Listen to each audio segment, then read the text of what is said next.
Olá, bom dia. Terça-feira, 30 de setembro. Tarcísio de Freitas visita Jair Bolsonaro em prisão domiciliar em Brasília. O governador volta a defender a anistia ampla como saída para uma suposta pacificação do país e ataca o projeto de dosimetria. Enquanto isso, em São Paulo, terceira morte por ingestão de metanol é confirmada. Edson Fachin toma posse como presidente do Supremo Tribunal Federal e defende instituições fortes, independentes e em diálogo constante. No cenário internacional, o governo americano apresenta um plano para o fim da guerra na faixa de Gaza. Conselho de Paz, composto por Trump e Tony Blair, administraria temporariamente o território. O Hamas afirma estudar a proposta. As principais notícias no cenário nacional e internacional você acompanha aqui no TVT News, primeira edição, direto da Avenida Paulista. Vamos juntos!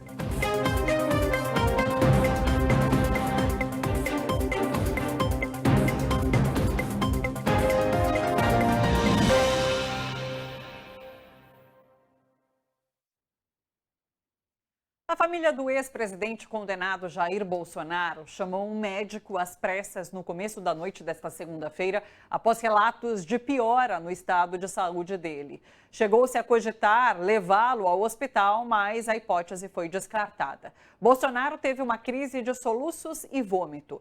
Filho do ex-presidente, o vereador Carlos Bolsonaro, escreveu nas redes sociais: ele enfrenta uma crise de soluços acompanhada de 4 episódios de vômito que ele mesmo descreveu como os mais intensos até agora. O médico já está a caminho de casa para avaliar a situação. Peço, por favor, que orem por ele. Agora, presta atenção nessa foto que foi divulgada pelo jornal Folha de São Paulo. Ela foi tirada também ontem. A nova crise de saúde contrasta com a aparência sorridente de Bolsonaro ao receber pouco tempo antes, no mesmo dia, o governador de São Paulo, Tarcísio de Freitas, e os filhos Flávio e Renan para um almoço. A pauta foi política, e eleições e anistia. A proposta do Paulinho da Força de dosimetria satisfaz o presidente? Vocês discutiram essa alternativa? Não nos satisfaz. Não satisfaz? Não satisfaz porque a gente está tratando de coisas, de pessoas que estão respondendo por crimes que não cometeram. Então a anistia tem que ser para todo mundo, incluindo o presidente Bolsonaro, e a única forma que nós vamos ter de conseguir virar essa página e aí sim priorizar as coisas ali que precisam ser tratadas pelo Congresso Nacional. Tarcísio, que deixou o trabalho no Palácio dos Bandeirantes para fazer essa visita de cortesia a Bolsonaro, disse mais uma vez que não será candidato à presidência em 2026. Laura Capriglione e Eduardo Castro comigo aqui no estúdio. Bom dia, pessoal. Tudo bem com vocês, Edu? Olá, bom dia. Laura? É aquela coisa, né? Você vê o Lula correndo, o Lula fazendo esporte, o Lula magrinho, o Lula... gente, olha... Você estava falando agora o problema das fontes, né? Mas eu ouvi de médicos e tal que chegaram a ver o Bolsonaro, que a situação dele, de fato, é complicada mesmo, entendeu? Que essa crise de soluço, ontem eu estava conversando com uns amigos, falando, ele está chorando, não é soluço de choro, não, é soluço de não conseguir controlar o aparelho digestivo, entendeu? E por isso se seguem a essas crises de soluço, os episódios de vômito. Então, de fato, o Bolsonaro está vivendo um inferno grave. E parece que essas crises de soluço são tão graves, tão graves, tão graves, que ele não consegue dormir. Então, você imagina, você vê o Lula, aquela expressão tranquila, feliz e tal, e você vê que o Bolsonaro... E você vê ali ele de fato, ele está com uma cara muito boa naquela foto da Gabriela Biló, que a gente acabou de mostrar. Mas você vê que os filhos estão nos cascos, assim, né? Eu acho que nós estamos assistindo o pior, o mais espetacular momento de debacle do bolsonarismo, né? Quer dizer, você tem um cara preso, condenado a 27 anos, doente, os filhos se matando com a mulher para ver quem fica com o espólio, o Tarcísio fazendo esse papel medíocre, né? Quer dizer, pensar que esse cara foi o primeiro lugar na escola de engenharia do Exército. Ele fala mais da escola de engenharia do Exército que dele. Pensar que ele foi esse cara que era o grande tecnocrata e tal, e hoje em dia está ali esmolando uma atenção do Bolsonaro. Quer dizer, é um momento assim, terrível para eles mesmo. E sem nenhuma perspectiva de melhora, né? Quer dizer, a verdade é essa. A verdade é que parece que o Brasil engatou de novo no eixo das instituições, do respeito à liturgia, acabou com... Não tem mais aquela ideia de que vale tudo, a esculhambação completa. Então, é isso, o Bolsonaro vai virar aquilo que ele é mesmo, né? Que é uma página suja da história do Brasil que precisa ser virada e esquecida, porque ele é o horror, né? O problema intestinal do país. É exatamente o que ele vai acabar sendo. Imagina vou sair do caso de saúde, imagina essa, borra a cara do sujeito com roupa clara aqui. Borra. E bota na legenda ali. O governador Tarcísio de Freitas visita Marcola, líder do PCC. O que a gente estaria falando agora? Um condenado pela justiça. Governador de estado, não. Primeiro que não tem que sair daqui para fazer política nacional pensando em si próprio. Só se for para fazer política nacional pensando no estado que o elegeu. Agora, borra essa foto e coloca a foto do Marcola. Escreve ali o que estariam falando os jornais de hoje. É um condenado. E a outra coisa, governador Fernando Haddad visita presidente Lula quando ele estava em Curitiba. O que iria acontecer? Sim. É o candidato dessa gente, com aquele que foi o candidato dessa gente e agora foi tacado fora com todo o merecimento. Né? Olha aí, é isso. É isso que esses caras alimentam. Isto aqui é um absurdo. Não a foto tirada pela Gabriela, mas sim isso aqui acontecer e ser tratado com essa naturalidade. Agora, levando em consideração o que você falou, Laura, que ele de fato tem um quadro clínico horrível, alguém virou para ele e falou assim, olha, imagino, né? A foto vai pegar mal. Aí ele teve uma crise de soluço. Não era aí que fazia... Está lá com uma crise de soluço. Eu vou falar a frase que ele falaria para se fosse o adversário político dele. Está com pena, leva para casa. Deixa eu só falar uma coisinha. Claro. Eu acho que é importante a gente ver como que a direita, essa direita extremista, ela não tem vocação para política mesmo. Aliás, eles são uma antipolítica. Né? Então você vê, o Lula foi preso, ficou lá mais de 500 dias lá em Curitiba e tal. O Partido dos Trabalhadores, que é um partido do campo democrático, deu um jeito, pôs o Haddad ali, pôs a Dilma ali, pôs não sei o que lá ali, o partido funcionou e quando o Lula foi impedido de concorrer, o que aconteceu? O PT chegou e falou, então é o Haddad, pôs o Haddad ali para pegar e fazer a disputa política e continuar. Você vê que eles não conseguem.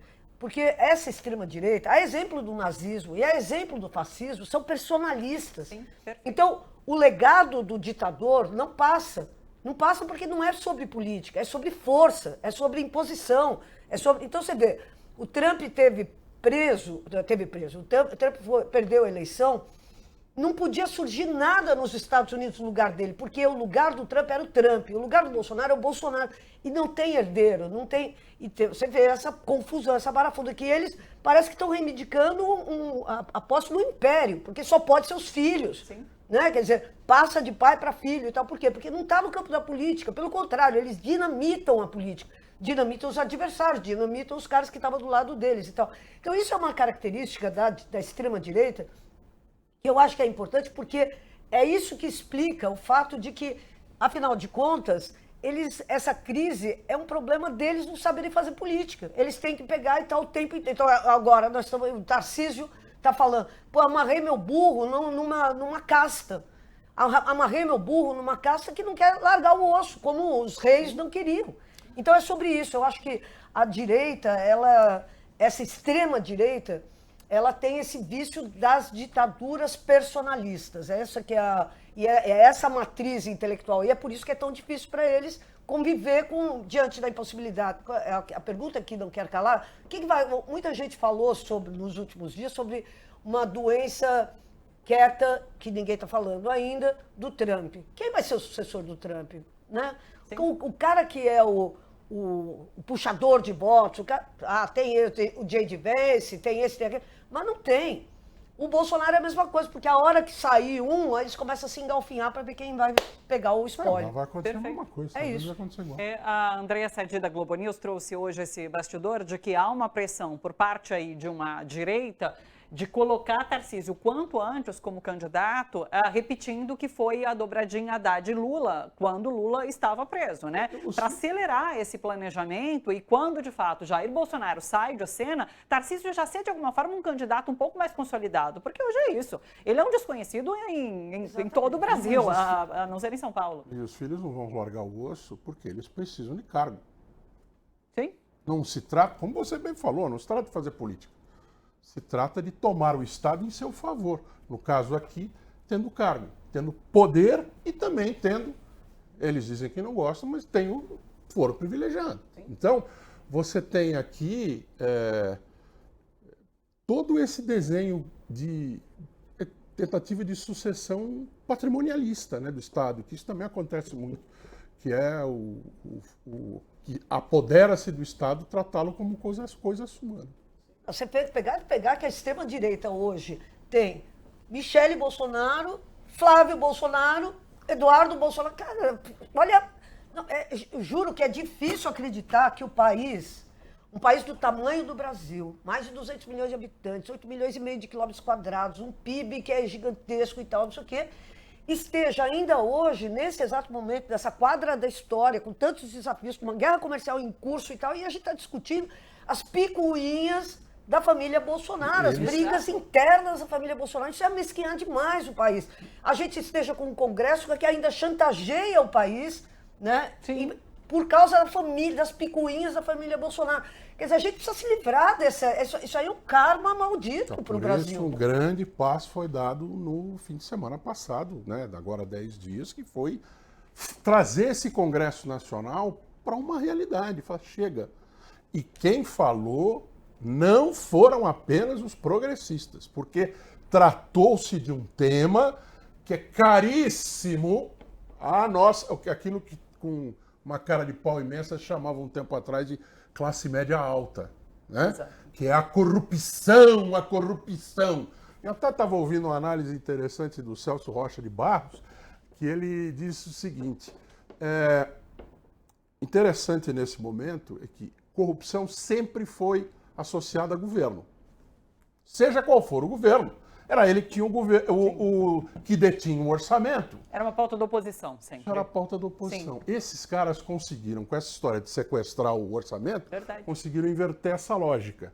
E está deixando claro que é o centrão, é a extrema-direita. Eles roubavam quando eram governo, continuam roubando quando são oposição. Ou seja, não tem discussão de... Não é o PT, né? Não é o PT que rouba, é o centrão. Sim. Ainda que em todos os partidos tenha bandido, cretino, como tem todo time de futebol, tem em toda a igreja, tem no Lions Club, tem em todo lugar. Na Internacional Socialista tem em todo canto. O ser humano tem essa maldita característica. Aliás, trazendo mais informações sobre a crise na família e como isso repercute na política brasileira, nos Estados Unidos, Eduardo Bolsonaro disse que só abre mão da candidatura à presidência para 2 nomes, os irmãos Flávio e Carlos Bolsonaro. Essa apuração é da coluna da jornalista Bela Megali no Globo. A leitura de Eduardo é que, com Jair Bolsonaro inelegível, o capital político precisa permanecer na família, ou seja, um dos 3 filhos do ex-presidente com carreira política consolidada é quem deve entrar na disputa contra Lula. O detalhe é que Eduardo é indiciado pela PF, denunciado pela PGR e pode virar réu em um processo no Supremo Tribunal Federal. Além disso, também enfrenta um processo disciplinar na Câmara dos Deputados. Inclusive sobre picuinhas, hoje também no Globo eu li que a declaração de Michele Bolsonaro ao jornal, em inglês, se eu não me engano, dizendo que pode se candidatar, pegou muito mal na família mesmo. Jair Bolsonaro achou muito ruim essa declaração. Temos a fala de Eduardo Bolsonaro. Roda pra gente, por favor. Olá, meus amigos de Minas Gerais. Estamos aqui com o nosso amigo, o deputado Eduardo Bolsonaro. Deixa eu continuar aqui, ó. O relator do processo na casa, ali, na Comissão de Ética, na Câmara dos Deputados, onde Eduardo Bolsonaro vai responder esse processo com uma possibilidade de cassação, o relator desse caso é o deputado delegado Marcelo Freitas, amigo de Eduardo Bolsonaro, como vocês viram nas imagens agora. Os dois gravaram esse vídeo juntos. Pode ir rodando enquanto eu vou falando sobre esse caso. Então, eles são amigos muito próximos, o que fez com que o deputado federal Lindeberg Farias, que é líder da bancada do PT na Câmara, protocolasse nesta segunda-feira um pedido de reconhecimento da suspeição desse relator, viu? Segundo Lindeberg Freitas, Lindeberg Farias, que é esse moço aí ao lado de Eduardo, ele não reúne as condições mínimas de imparcialidade para conduzir esse processo. Só para te... Já interrompi, não só interrompi, porque eu fiquei indignado. Eu acabei de falar, finalmente a Câmara dos Deputados tomou um tapa na cara com relação ao que se pensa cá fora neste mundo que paga os poupudos vencimentos dessa gente. Mas não todos, né? Não todos. Porque quando o presidente do Comitê de Ética faz esse tipo de indicação, sim, merece ter o nome colocado em capa de jornal para vir parar aqui na Avenida Paulista de novo. Porque esse continua fora da realidade. E olha, bom, também Câmara dos Deputados, o que fizeram com a Câmara dos Deputados. Aliás, esse processo de indisciplina, né, que corre na Comissão de Ética pode acabar numa suspensão de Eduardo Bolsonaro. O que seria benéfico para ele, porque quando você é suspenso, você não tem as faltas contabilizadas. Ele não perde direitos políticos. Não perderia nem direitos políticos e nem o próprio mandato. Precisamos fazer, então, a passeata com os nomes dos caras do Conselho de Ética, porque eles estão se achando acima do bem e do mal. Eles querem dar o truque, né? Total. A suspensão do Eduardo Bolsonaro é dar o truque, porque aí ele se livra do processo. E é isso, né? Quando você vê um cara desses, esse tal desse Freitas. Sim. Assim, olha a cara de pau. E aí sim, é como aquilo que você falou. É como se o delegado encarregado de investigar o Marcola pousasse o Marcola. Estamos aqui com o Marcola, ele está aqui nos explicando.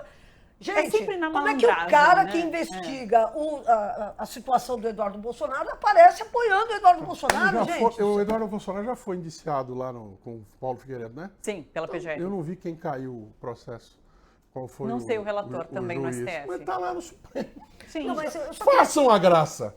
Faz a gracinha para vocês verem. Não, eu só queria também chamar a atenção para o fato de que, olha só, para a gente falar de mediocridade, porque é sobre mediocridade, a gente precisa dar a dimensão histórica, né? Quer dizer, você tem um projeto que é o Lula, com as divergências que você tenha, o PT, o PSOL, os sindicatos e tal, você tem ali, e você vê esse outro lado, quer dizer, vamos ver, o Eduardo Bolsonaro está falando que o Flávio é o cara, é o cara da vez. Gente, vamos lembrar esse Flávio Rachadinha. O Flávio Rachadinha. O Flávio Bolsonaro não aguentou um debate eleitoral, desmaiou. Eu tava lá. Cara, foi no Rio. O cara pela Jandira, né? O cara teve que ser socorrido pela comunista Jandira Fegali porque o cara ia desabar num debate eleitoral.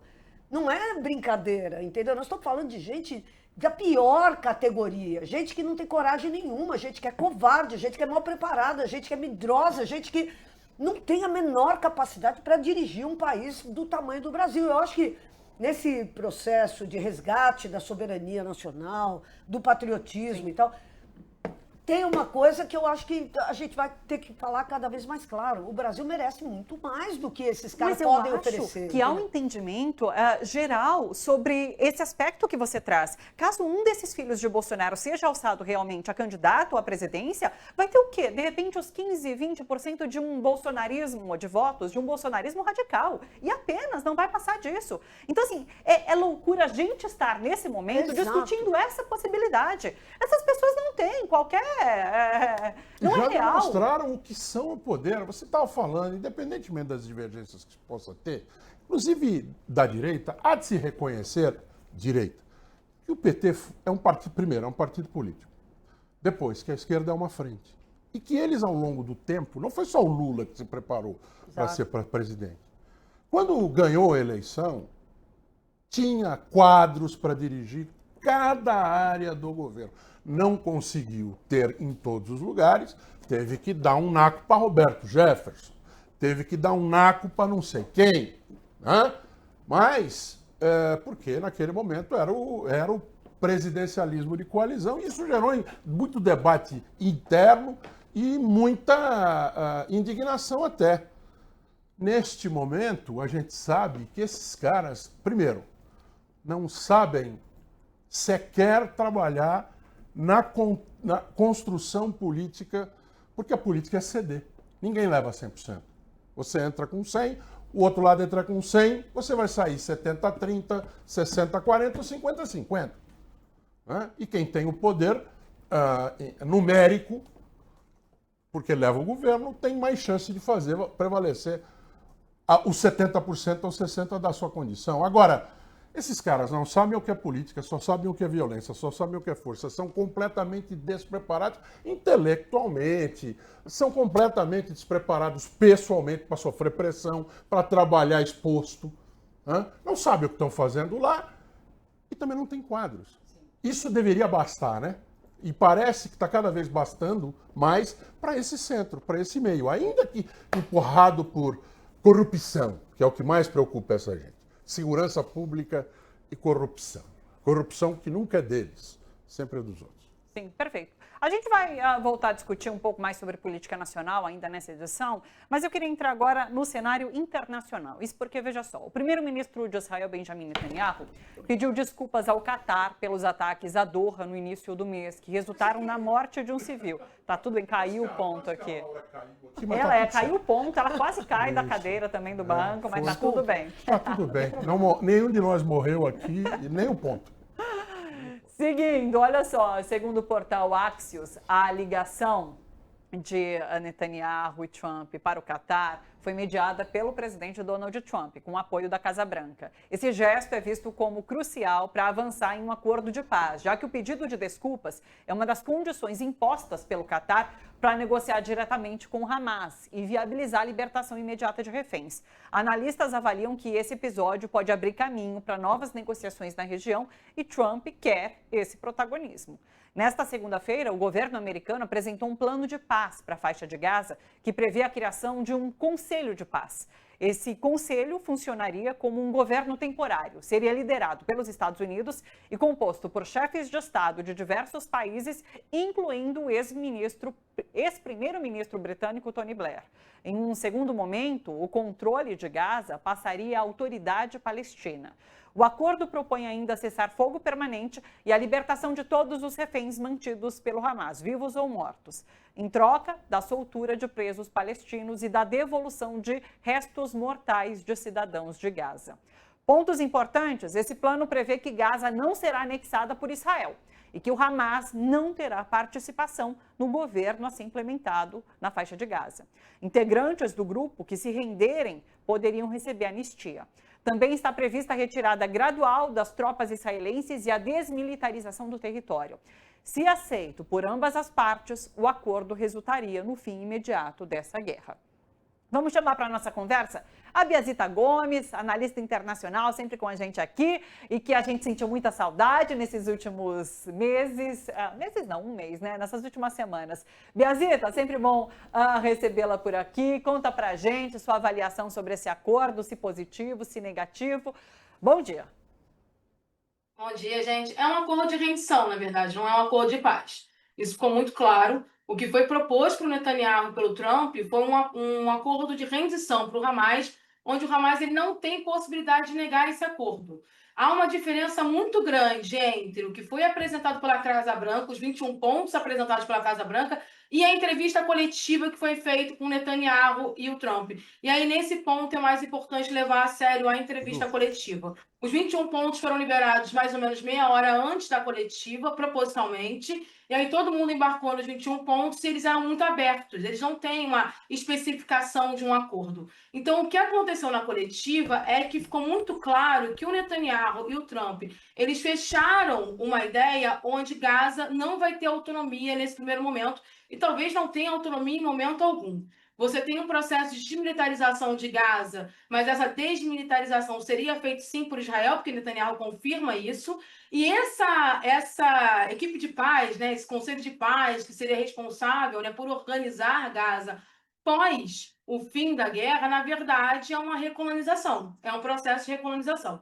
Não há dúvida sobre isso, ainda mais colocando Tony Blair, porque se os mais jovens não lembram, mas Tony Blair é responsável por 1 milhão de mortos no Iraque quando invadiu junto com os Estados Unidos. Né? Ele tem, inclusive, ele é um criminoso de guerra, há inquéritos que nunca foram fechados sobre Tony Blair, e o que a gente está vendo é só a mudança de um colonizador para o outro.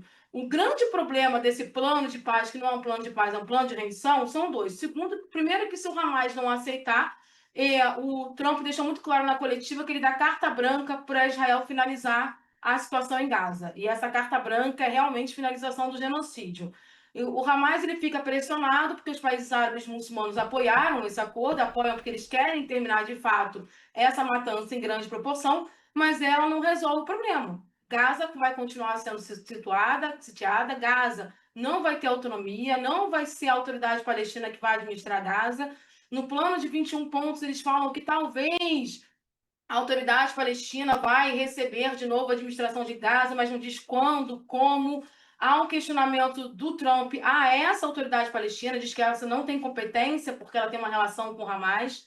Lembrando que a Assembleia Geral da ONU, o Netanyahu acusou a autoridade palestina de financiar terroristas no mundo todo para matar judeus. Ele fez essa fala durante a Assembleia. Então, na verdade, é um acordo que está com cara de paz, mas, na verdade, é um acordo de rendição que foi apresentado ao Hamas, para o Hamas se render e aceitar as imposições, tanto de Netanyahu como do Trump. E eu acho que a pior parte desse acordo é que, em momento algum, há uma sinalização de responsabilização de Israel pelos crimes cometidos em Gaza.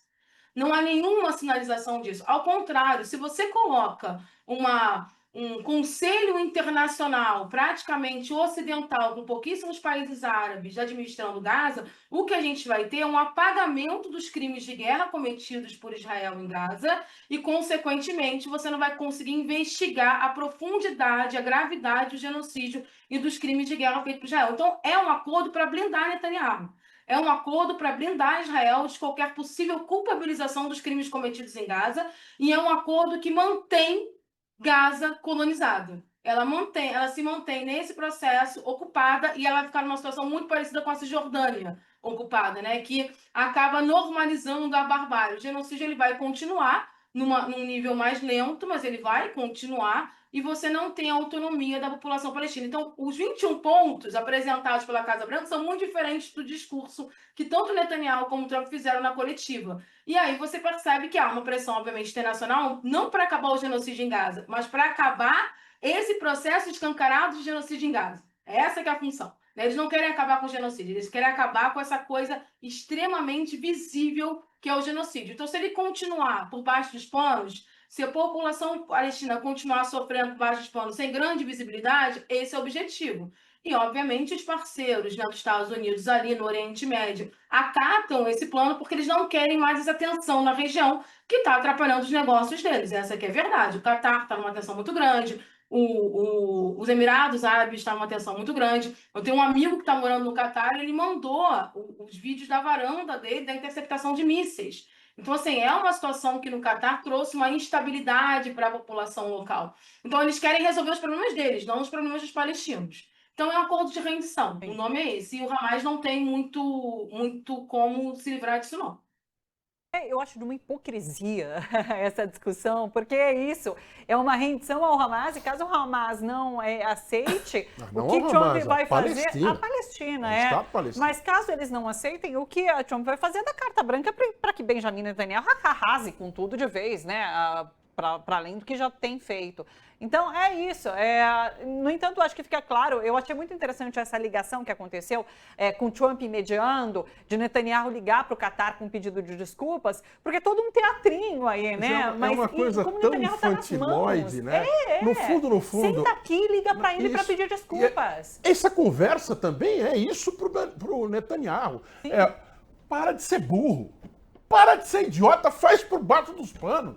Sim. Não fica atacando bomba, que daí acontece esse ridículo na ONU de só ficar nós e vocês lá. Tem que ser esperto, meu. Tem que ser malandro. Entendeu? Tem que matar aos pouquinhos. Aprende comigo. Isso, aprende comigo. Mas agora pega o telefone e pede desculpa. Mas não é isso que está acontecendo. Ora, Mas eu acho, eu tenho uma visão um pouquinho diferente, sabe? Porque, vamos combinar, não é que estava tendo uma guerra, estava tendo um genocídio. continua, né? Não, estava tendo um genocídio tá. e continua esse genocídio e é preciso parar esse genocídio, porque antes de qualquer coisa, existe a vida dos palestinos. Então eu acho que a gente tem que tomar muito cuidado, porque até isso foi uma imposição do movimento de massas do mundo, entendeu? É isso que é pouco, é tão pouco, mas que garante a vida desses caras agora. Foi uma conquista do povo organizado do mundo inteiro. Eles por eles, eles falaram o que eles queriam fazer. Eles queriam limpar tudo, era o ministro lá, israelense, falando, a demolição nós já fizemos, agora é só tirar as pessoas e construir em cima. Então, eu acho que a gente tem que tomar cuidado, porque não é um acordo bom, não é um acordo bom. Não, é um acordo conseguido para estancar um genocídio, e não vai estancar, vai reduzir o ritmo dos ataques, mas é importante, porque as vidas palestinas importam. Então, eu acho que a gente tem que ver isso aí. Por que isso é agora possível e não era possível há 2 meses atrás? Não era possível há 2 meses atrás. Eles estavam, ao contrário, divulgando o empreendimento imobiliário que ia construir um mega resort em Gaza. Alguém tem dúvida de que era esse o propósito mesmo? E que é esse o propósito mesmo? Eu não tenho dúvida nenhuma, é esse o propósito mesmo. Então, conseguir que os caras puxem o freio. Ah, não é legal, os caras eles vão pôr o Tony Blair. Pôr o Tony Blair é o cúmulo do cinismo.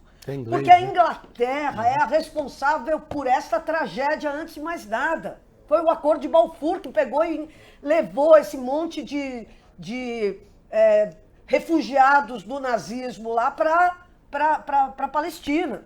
Então, é incrível, né? Um cinismo atroz colocar um representante do Império Britânico para impor a paz imperial que os Estados Unidos querem lá. É horrível, é horrível. Eu sou a primeira a pegar e dizer que isso não acabou. Mas a roda da história está girando.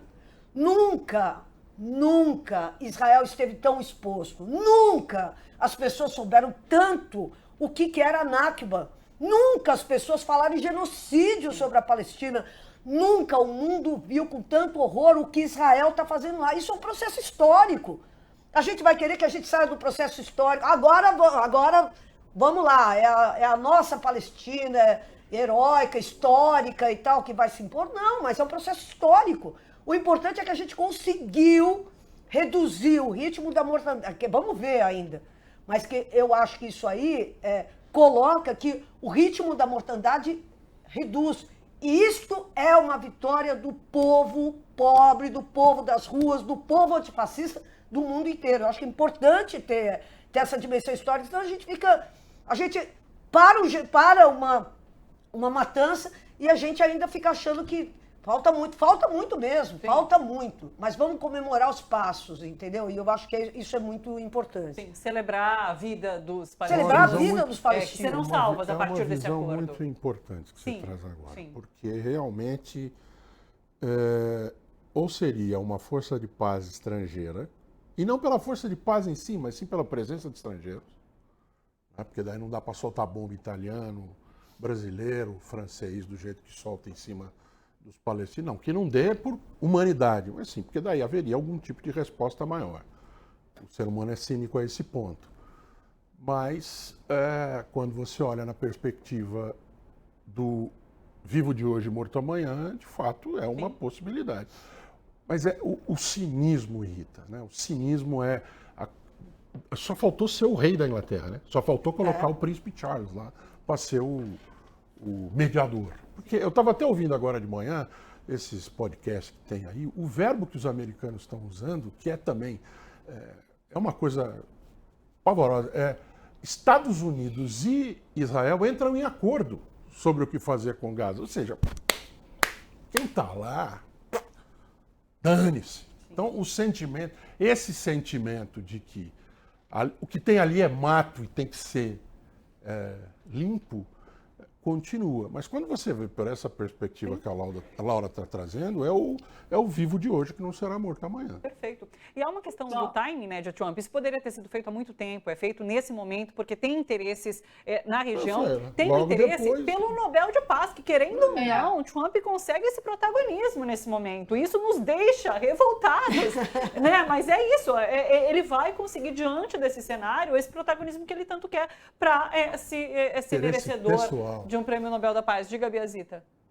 Esse acordo que foi firmado, ele é cópia do acordo da Arábia Saudita e da França. No reconhecimento, teve aquela conferência, né, um dia antes da Assembleia Geral da ONU, e na conferência da Arábia Saudita com a França, tudo isso estava escrito, não da forma como eles apresentaram na coletiva, mas os 21 pontos são os 21 pontos firmados pela Arábia Saudita e pela França.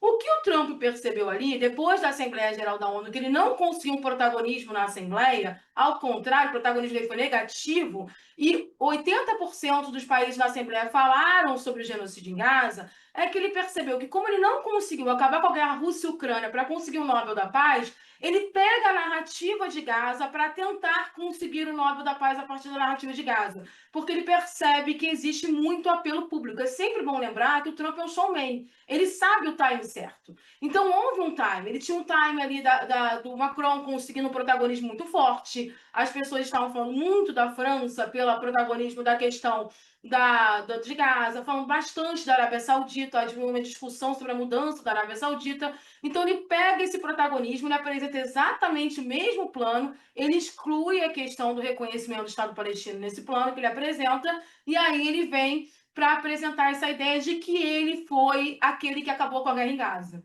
O objetivo dele é puramente esse. Ele pega um momento histórico onde a Assembleia da ONU acabou abrindo um caminho para ele o seguinte: e você quer ganhar um prêmio Nobel? Você não vai conseguir ganhar com Ucrânia e Rússia porque os ataques estão muito fortes e eles não vão parar a guerra. Então você se transforma no grande mediador. E aí, durante a coletiva, ele ainda faz uma perversidade com os países árabes muçulmanos. Que ele fala o seguinte: eu não converso com o Hamas, eu não discuto com o Hamas, nem o Bibi discute com o Hamas. A questão de discutir com o Hamas é a responsabilidade total dos países árabes muçulmanos. Ou seja, se o Hamas não aceita o acordo, a falha não é do Trump, a falha é dos países árabes e muçulmanos que não conseguiram intermediar o acordo. Então, ele organizou um grande show. E esse show vai dar certo sim, porque o Hamas, inclusive agora, a mídia árabe já vem falando isso, que o Hamas está inclinado sim a aceitar, ele não tem condição de não aceitar. E a única coisa que ele está perguntando são alguns detalhes, são as garantias de que a guerra não recomeçaria depois da entrega dos reféns, porque eles têm essa preocupação grande de entregou os reféns e a guerra recomeçar. Mas ele encontrou o time e ele encontrou o caminho dele para o Prêmio Nobel da Paz. Essa que é a realidade. E aí o mundo inteiro está saudando o Trump por apresentar esse plano que não era nem dele, era da Arábia Saudita e da França. Copiou o plano e ainda saiu protagonista nesse cenário. Essa é uma perspectiva que nunca pode se perder. Ele só pensa nele. Sim. Ele só pensa nele. Não pensa nos Estados Unidos, não pensa em ninguém. Perfeito. Ainda falando sobre os Estados Unidos, inclusive, eu queria trazer essa notícia, duas notícias sobre os Estados Unidos de hoje. Primeiro, o governo Trump corre risco de paralisação a partir da meia-noite desta terça-feira, caso o Congresso e a Casa Branca não cheguem a um acordo sobre o orçamento. Já vou trazer a segunda e a gente comenta tudo isso. O segundo ponto é o seguinte: Trump participa nessa manhã de uma incomum reunião de comandantes do Exército. O secretário de Defesa dos Estados Unidos, o Pete Hegseth, disse nesse encontro que não há tempo para brincadeiras e alertou sobre a necessidade de se preparar para prevenção e para evitar uma guerra. Não se sabe, inclusive, se vai sair um grande comunicado a partir desta reunião, deste encontro de Trump, o secretário de Defesa dele e militares de todo o mundo que foram chamados a participar. Não são do Exército, não, são das 4 forças. Lá os fuzileiros navais são força também, né? Forças militares. Guarda costeira, enfim. Todos os 5 estrelas. Lá tem 5 estrelas, né? Porque entra em guerra, que equivalente ao nosso aqui. Não sei se tem lá. Mas isso nunca aconteceu. Primeiro foi para esse secretário de Estado aparecer. Só que o Trump não é idiota. Ele só pensa nele. Está indo lá. É uma coisa inacreditável para os generais. Porque o comandante em chefe das Forças Armadas lá, né? Eles usam esse termo. Não usam chefe supremo igual nós aqui, de forma muito muito serviu aos militares. O comandante em chefe das Forças Armadas é o poder eleitoral, por assim dizer, né? O poder da eleição, mas não o poder prático. Ele autoriza. Quem faz são os generais. E agora, esse semi-humano aí, que você deve ter metade do cérebro, não é possível que tenha mais. Esse Pete Ratzett aí, que só quer aparecer, porque outro que também era apresentador de televisão, ele era apresentador de televisão dos sábados da Fox News. Ele não tinha coragem de colocá-lo nem todos os dias da semana, porque ia sair esse tipo de coisa. E é de um ridículo gigante internamente para as Forças Armadas. Enfraquece esses dois caras ainda mais. Só que eles não querem saber, o que eles querem é a imagem. O que eles querem é a imagem. Justo num dia em que também ajuda a dividir essa atenção, né? Nos Estados Unidos já se mandou embora 150 mil funcionários públicos em 10 meses, né? Hoje 30 dias. 150 mil. Hoje termina 30 de setembro o prazo daqueles que foram colocados em, eles falam lá, absent leave, né? Como é que, eu não sei o que a gente diria aqui no Brasil. É suspensão do trabalho, mas ainda recebe algum dinheiro. Hoje acaba. 150 mil. E a partir de hoje à noite, 0 hora, outros podem ser demitidos amanhã. Porque lá eles têm essa liberdade. Né? Está sendo discutido aqui no... Esse Pedro Paulo aí, o querido do Eduardo Paes, é o que temos para hoje, está querendo fazer o mesmo no Brasil. Então, é um dia não é de medição de forças, mas é de divisão de atenção muito importante. Para internamente, consequentemente, para fora também. Só para a gente ter noção dos problemas domésticos que Trump enfrenta também nesse momento, né? Para além dessas questões externas. Bia?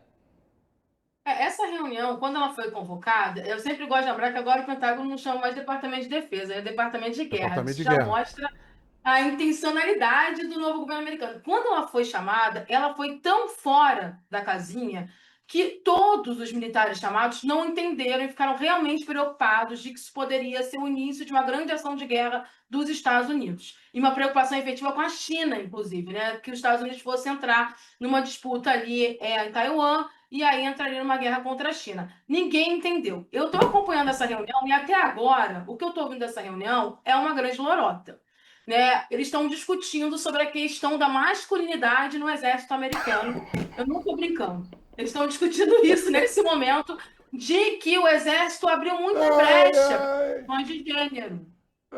Que medo que eles têm, não. Incrível. Deve se fortalecer a masculinidade. Eu não estou brincando. Fazer coisas específicas para homens. Está sendo essa a primeira fala. Então, assim, claramente... É uma reunião que também quer alinhar esse novo exército americano, né? As Forças Armadas americanas, porque realmente o Trump não quer a questão trans, tem uma discussão de gênero muito forte, e esse primeiro momento é isso. Mas existe uma preocupação muito grande das altas patentes de que seja um direcionamento, uma reorganização no país para possíveis guerras. Existem três possíveis grandes frentes de guerra nesse momento, né? Que é a Venezuela, onde o Maduro já deixou bem claro que está pronto para declarar estado de emergência a qualquer momento na Venezuela, caso tenha um ataque, porque já teve um ataque às embarcações civis, que são legais, inclusive, crimes internacionais. A gente tem uma possível frente também em Taiwan, mas fica muito mais no campo, né, da especulação, porque a gente sabe que o grande inimigo do Trump, no final das contas, é a China, e a gente tem a OTAN. Ali os Estados Unidos pode fortalecer o exército da OTAN com essas constantes ameaças com a Rússia, né? Porque é um morde-a-sopra muito grande com a Rússia e a gente está com a Dinamarca, inclusive, treinando as Forças Armadas, treinando o exército ucraniano para poder controlar os drones. Então, a tendência é que a guerra da Ucrânia acabe virando uma guerra continental, até porque a gente teve, né, a eleição da... Sempre esqueço o nome desse país... Ali do lado ali da Ucrânia, Moldávia, ninguém lembra também, né? Moldávia, e aí teve a eleição da Moldávia, a Moldávia, a pró-Europa ganha, mas a Rússia está dizendo que as eleições são fraudadas. Então pode ser uma nova guerra de procuração ali na região. Então existem essas frentes, então as Forças Armadas estão preocupadas com isso. A frente mais provável é contra a Venezuela, porque a construção do discurso contra a Venezuela é que é necessário acabar com o que está acontecendo na Venezuela para proteger os americanos. Né? Ele faz um vínculo direto dizendo que a Venezuela é responsável pela epidemia de drogas nos Estados Unidos. Mas o discurso inicial dessa reunião, nesse momento, Trump deve estar chegando nessa reunião daqui a pouco, mas o discurso do ex-apresentador é reforçar a masculinidade do exército americano. Deixa eu trazer algumas falas que foram feitas durante esse encontro e já estão pipocando aqui na imprensa. Donald Trump disse assim, primeiro, ele entrou na sala, viu que estava todo mundo em silêncio, falou, se você não gosta do que eu estou dizendo, pode sair da sala, porque lá se vai a sua patente, lá se vai o seu futuro, disse ele, como um tom de ameaça, né? Daí ele disse sobre o prêmio Nobel. Ele se perguntando, né? Você vai ganhar o Trump, vai ganhar o prêmio Nobel? De jeito nenhum. Vão dá-lo a um cara que não fez porcaria nenhuma. Vão dá-lo a um cara que escreveu um livro sobre a mente de Donald Trump. Veremos o que acontece, mas seria um grande insulto ao nosso país. Vou lhe dizer isso, eu não quero isso, quero que o país entenda. Ele falando sobre o prêmio Nobel, que sabemos que ele quer muito, mas, enfim, já coloca dessa maneira. Peter Hegseth, ele disse o seguinte, olha, ele falou, chega de monges identitários, caras de vestido, chega de adoração às mudanças climáticas, chega de divisão, distração ou ilusões de gênero, chega de entulho, terminamos com isso. Não quero que o meu filho sirva ao lado de tropas fora de forma, ou em uma unidade de combate com mulheres que não atendem aos mesmos padrões físicos que os homens, ou tropas que não são totalmente proficientes em suas armas, plataformas ou tarefas designadas, ou sob um líder que foi o primeiro, mas não o melhor. Os padrões devem ser uniformes, neutros em termos de gênero e elevados. Esse cara, isso foi tratado na confirmação dele no Senado. Ele traiu uma mulher, engravidou uma outra mulher. Quando essa mulher que estava grávida de 2 meses, ele a traiu, desfez o casamento. Quando ela estava grávida de 2 meses, ele traiu a segunda com uma terceira. Esse é o padrão moral e o grau de... não é nem falta de respeito, isso não tem nome, com a mulher. O que no fundo é um baita medo, né? Sim. É um baita medo. É um medo atávico de ser chamado de... Aquela coisa de americano que tem o carro grande porque tem problemas com o tamanho do seu próprio corpo, sabe? É de um ridículo que a gente ri de nervoso. Ele repete esse discurso de Trump, né? Mas posso falar uma coisa? Eu hoje sou... eu acho que nada disso é sem querer, nada disso é ridículo, nada disso... Isso é força, isso é poder, isso é machismo, isso é supremacismo, isso é fascismo. O fascismo nunca gostou de viado, nunca gostou de sapatão. Nunca gostou de mulher. O fascismo nunca gostou de mulher. O fascismo nunca gostou de preto. Então, vamos falar a real, eles estão cumprindo o script à risca.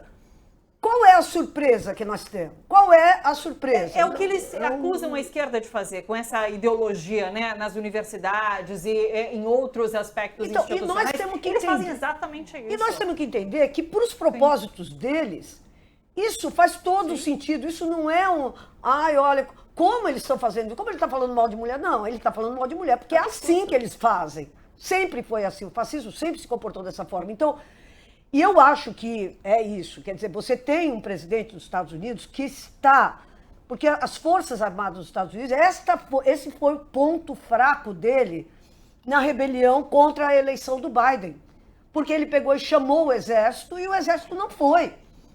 Só ali, ele pediu o golpe de Estado antes, inclusive. Na rebelião do Capitólio Isso. e tal, só para a gente lembrar, da mesma forma que o Bolsonaro ficou falando, vem Forças Armadas, vem Forças Armadas, vem Forças Armadas, e as Forças Armadas não foram, anos antes, um ano antes, nos Estados Unidos aconteceu isso, e as Forças Armadas não foram, pelo contrário. Assinaram a nota, não chegaram vamos. E falaram, não vamos, Isso. não vamos, e abortar fizeram, elas foram, vamos falar a real, ali a coisa quase virou, mas elas foram as responsáveis por evitar que a democracia americana só sobrasse ali, na eleição do Biden. Então, o que o Trump fez? O que o Trump sacou é o seguinte, ou eu ganho esses caras, ou eu não tenho condições de fazer o projeto de de realinhamento do Império Americano no mundo. Eu preciso deles. Porque os Estados Unidos sempre foram o maior império militar do mundo. E eles precisam disso para pegar e fazer a reconquista do planeta. E para fazer a reconquista do território americano. Você está vendo, o Trump está colocando o exército, tirando as polícias e pondo o exército para pegar e disciplinar a revolta e a rebelião do povo americano.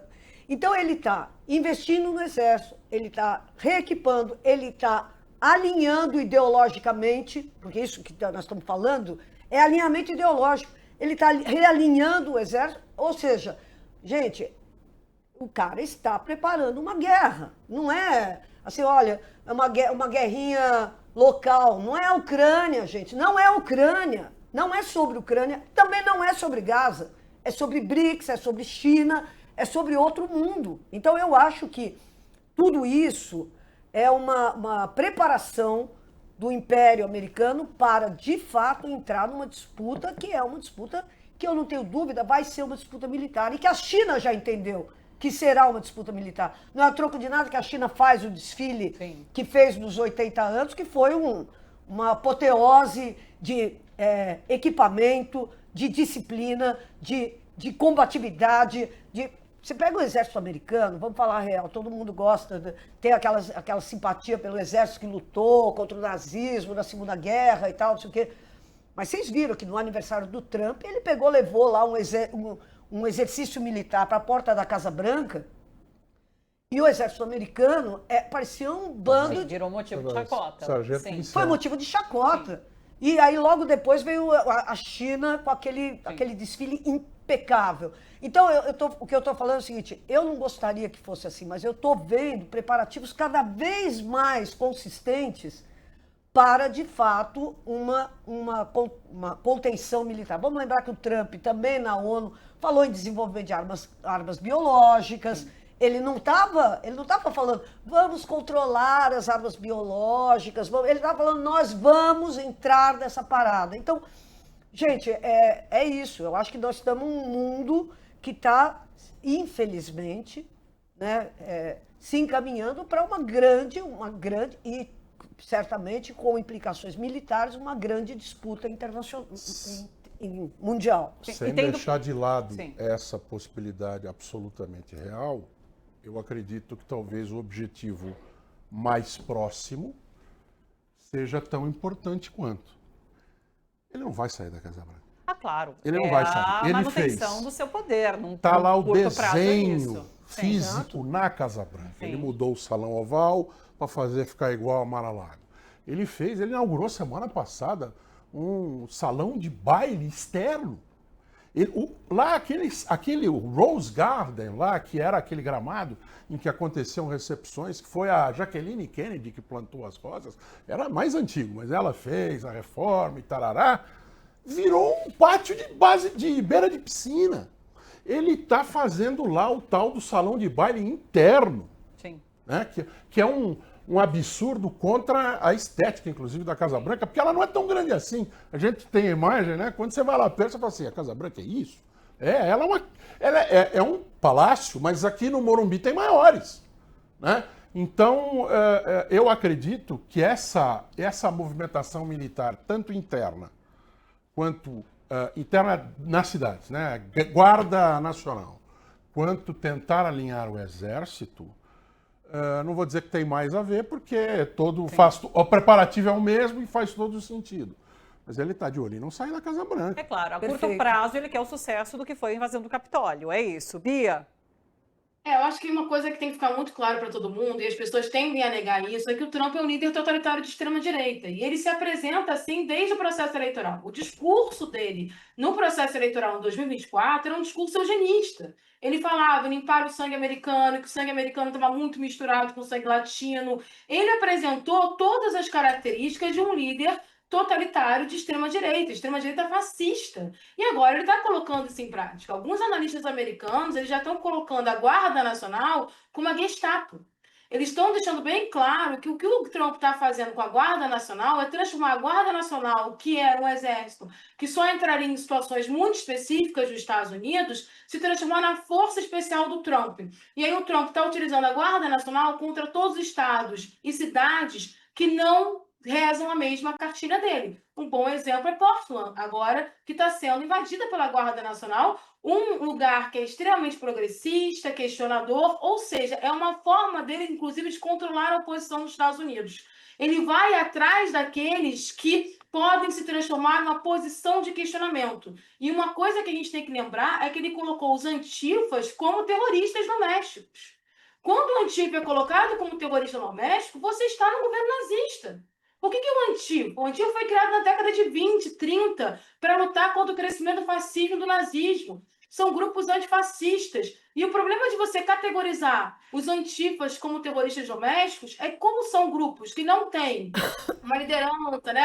Não tem uma organização, qualquer pessoa que questionar o Trump a partir de agora pode ser tipificado como antifa e ser enquadrado na lei de terrorismo.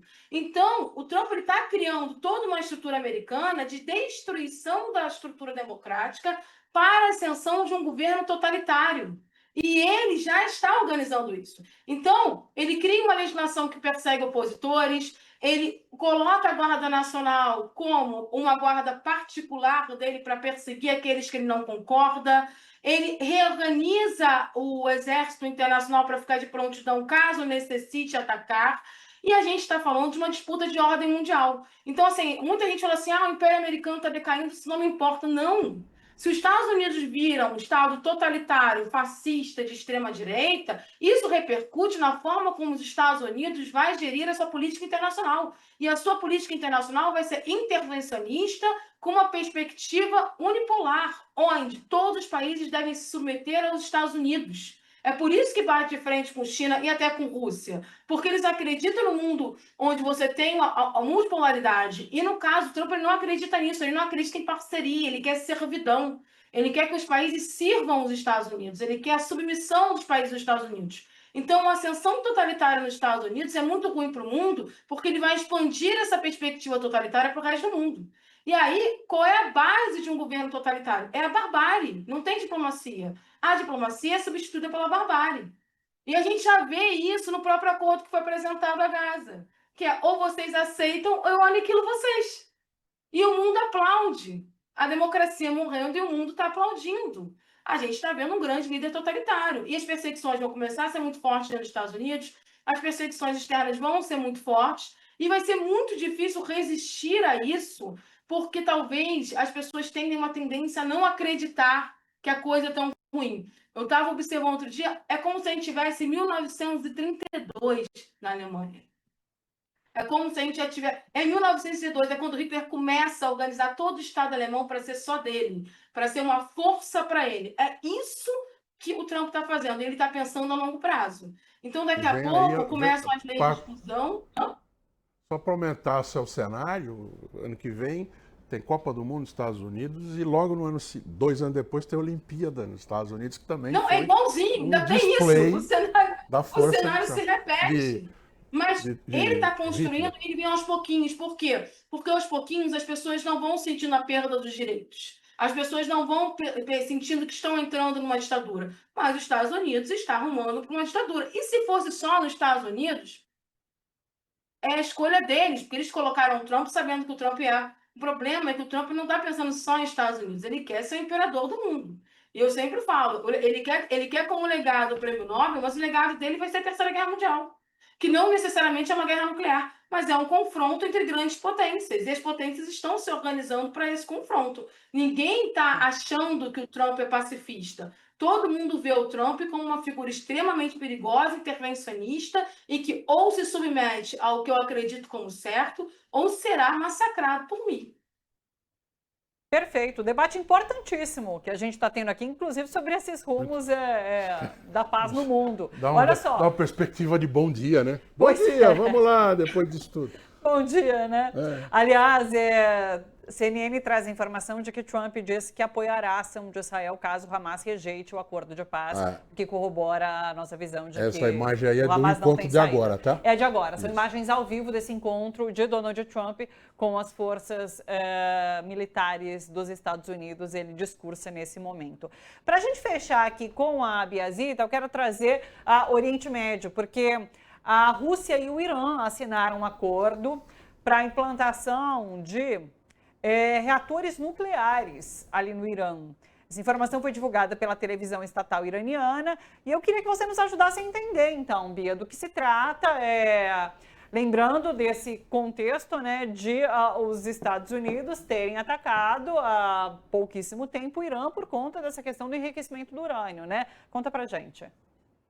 Isso, para mim, mostra bem a divisão de forças, a disputa de forças internacionais que a gente está tendo, né? Porque na mesma semana que a ONU, o Conselho de Segurança, reativa as sanções contra o Irã, porque foram reativadas anteontem as sanções contra o Irã por utilização de enriquecimento de urânio, energia nuclear, com aquelas falsas alegações de Israel, né, de que o Irã teria uma bomba nuclear. China e Rússia não acatam essas sanções, eles comunicaram ao Conselho de Segurança da ONU que não iriam acatar essas sanções, e aí a Rússia assina um acordo enorme com o Irã para ter os reatores nucleares. Reatores nucleares que são necessários para o Irã ter autonomia energética, né? A autonomia energética é um problema do Irã, o Irã tem um problema muito sério energético, e aí você vê que a ordem mundial está se desfacelando mesmo, porque assim, a Rússia e a China fazem parte do Conselho de Segurança, a Rússia e a China não aceitam o retorno das sanções que tinham deixado de existir em 2015, e ainda a Rússia assina esse acordo com o Irã para a reabilitação de usina nuclear no Irã. Essas usinas nucleares, inclusive, ficariam ali perto da região dos Emirados Árabes. Então, há uma preocupação também na região sobre isso. Mas é necessário para o Irã, porque, assim, essa questão de impedir o Irã de fazer enriquecimento de urânio, isso não tem nenhuma relação, na verdade, com a questão da bomba nuclear. Na verdade, é uma preocupação de que o Irã não tem autonomia energética e, consequentemente, não consiga crescer. O Irã gostando ou não do governo iraniano, gostando ou não do regime iraniano, ele é o muro de contenção ocidental no Oriente Médio, né? Ele é o grande problema da expansão, inclusive, israelense no Oriente Médio. Ele é aquele muro. Então, você precisa enfraquecer economicamente o país e enfraquecer todas as bases dele. Quando o acordo, o acordo foi jogado para o lixo, né, reabilitaram as sanções contra o Irã, a moeda iraniana, ela despencou, foi a maior queda da história dela. Então, agora ela começa a dar uma respirada. Mas essa autonomia energética ela é crucial para a sobrevivência do Irã. E essa sobrevivência do Irã é exatamente o que o Ocidente não quer. Então, a gente percebe que a Alemanha pressionou, a França pressionou, o Reino Unido pressionou. São países que ainda querem o Oriente Médio como feudo ocidental. Eu acho que é importante a gente deixar isso claro, né? A discussão ali você tem um lado que é a autonomia do Oriente Médio, onde o próprio Oriente Médio resolve seus problemas, e você tem um Ocidente querendo colocar o Oriente Médio ali de novo como uma área colonizada, um feudo ocidental, e aí tem que servir ao Ocidente. Então, se não fizer o que o Ocidente manda, a gente vai te sancionar. Essa é que é a questão. Mas a Rússia passou por cima disso. Lembrando também que a China ignorou completamente e manteve a ferrovia de ligação entre Teherã e China, que é importantíssima para a região, para a escoação de produtos, para a escoação de petróleo. Então, assim, temos uma nova ordem. A China e a Rússia elas estão caminhando para uma ordem paralela mesmo. E aí os periféricos vão ficar ali no meio do caminho para ver que lado vai. Essa que é a verdade. Mas mostra também que o Ocidente não tem tanto poder de barganha como antes. Porque antes, há 30 anos atrás, se o Ocidente colocasse as sanções contra o Irã, ninguém ia questionar as sanções. A China e a Rússia falaram, não vamos acatar as sanções, porque as sanções não têm porquê. Elas não têm lógica. E esse acordo nuclear é muito importante para a autonomia energética do país. Ou seja, o mundo também tem centrão, né? Então ali na espera só para ver para que lado eu vou. É o que mais tem. É o que mais tem. Estão sempre aí, né? Biazita, muito obrigada. Sempre bom recebê-la. Até semana que vem. Um beijo para você. Beijo, gente. Até. Até. Vamos seguir. Olha só, o ministro da Saúde, Alexandre Padilha, discursou remotamente nesta segunda-feira na reunião do Conselho Diretor da Organização Pan-Americana da Saúde, a OPAS, que ocorreu em Washington, nos Estados Unidos. O ministro deveria comparecer ao encontro pessoalmente, mas desistiu após ter a liberação do visto americano com diversas restrições. Durante a fala, Padilha denunciou que o governo de Donald Trump impediu a circulação do ministro. Ele também defendeu o programa Mais Médicos, que foi amplamente atacado pela gestão Trump. O governo de Washington impediu a minha circulação como ministro da Saúde do Brasil, mas não restringirá a circulação das nossas ideias. Podem impor tarifas abusivas, mas não vão impedir nossa vocação para a cooperação entre os povos das Américas. Não precisamos de restrição a autoridades, nem bloqueios a país. O que precisamos é restringir as doenças, como o sarampo, que se espalha a partir da América do Norte. O governo do presidente Lula da Silva duplicou o programa Mais Médicos, garantindo médicos na atenção primária, especialmente nas regiões mais pobres. Uma política consolidada com a parceria da OPAS e aprovada por quem importa: as diretrizes de recursos humanos da OMS, as leis e a população brasileira. É muito boa a cutucada que ele dá nos Estados Unidos em relação ao sarampo, né? O sarampo que está partindo aí da América do Norte. A gente sabe que as campanhas de vacinação por lá não têm funcionado tão bem assim. As pessoas têm deixado de se vacinar, o que pode acabar. Flórida quer acabar com vacinação. Já tem lá um comando de não obrigatoriedade e agora quer acabar com campanhas de vacinação. É esse o cenário. Ainda falando sobre saúde, numa coletiva de imprensa realizada agora há pouco, o ministro da Justiça, Ricardo Lewandowski, informou que a Polícia Federal abriu uma investigação sobre a origem do metanol encontrado em bebidas alcoólicas no estado de São Paulo. A rede de distribuição pode atuar também em outros estados, segundo o ministro. Até o momento, 6 casos de intoxicação foram confirmados, incluindo 3 mortes, e outros 10 casos estão em investigação. Desde sexta-feira, nós estamos acompanhando isto com mais intensidade. Nós temos aqui no Ministério, como certamente todos sabem, o nosso sistema de alerta rápido, que foi criado em fevereiro deste ano, de 2025. É um sistema que busca detectar em todo o país novas drogas. Nós determinamos ao doutor Andrei Rodrigues, que é o nosso diretor-geral da Polícia Federal, que abrisse um inquérito policial para verificar a procedência dessa droga e a rede possível de distribuição, que, ao que tudo indica, transcende os limites de um único estado. No momento, as ocorrências estão concentradas no estado de São Paulo, mas tudo indica que há uma distribuição para além do estado de São Paulo e, portanto, sendo uma ocorrência que transcende limites de um estado, isto atrai a competência da Polícia Federal. Nós também determinamos ao doutor Paulo Pereira, que é o secretário nacional do consumidor, que abrisse um inquérito administrativo para acompanhar exatamente essas ocorrências e verificar, do ponto de vista do direito do consumidor, quais são as providências que nós podemos adotar. O ministro da Saúde, Alexandre Padilha, que também participou dessa coletiva, afirmou que o Ministério da Saúde vai publicar uma nota técnica definindo casos suspeitos de intoxicação, esclarecendo sintomas para profissionais de saúde e para a população. Então, nós estamos observando uma situação absolutamente diferente daquilo. Isso foi identificado pelas vigilâncias municipais, estaduais, que é quem é responsável por isso, quem é responsável por fazer as vistorias, vistoriar os locais onde isso é vendido, comercializado, e a partir das notificações apontar aquilo que pode ter de situação normal, exatamente é o sistema local, o sistema estadual, e o Ministério da Saúde acompanha isso permanentemente, quase que diariamente, essas informações. Então, quero agradecer muito a decisão do Ministério da Justiça, as medidas que estão sendo tomadas e anunciadas hoje, porque, de fato, nós estamos numa situação que é anormal, é diferente de tudo que a gente tem na nossa série histórica em relação à intoxicação por metanol no nosso país. É assim, como ele diz, é um cenário inédito e que a gente vê uma atuação bastante contundente por parte do governo federal. Enquanto isso, eu acho que o lance é esse. Cadê o governo do estado de São Paulo? Exatamente. O governador de São Paulo, Tarcísio de Freitas, está discutindo anistia e candidatura própria junto com a família Bolsonaro, em Brasília. Esqueceu. Ele não fez uma fala sequer sobre essas mortes e sobre o que está acontecendo aqui no estado de São Paulo. Deixa eu atrelar isso, uma outra informação, porque, repito, o lance é esse. Cadê o governador do estado de São Paulo? Saiu agora na CNN Brasil que o suspeito de matar o delegado Rui Fontes foi morto no Paraná.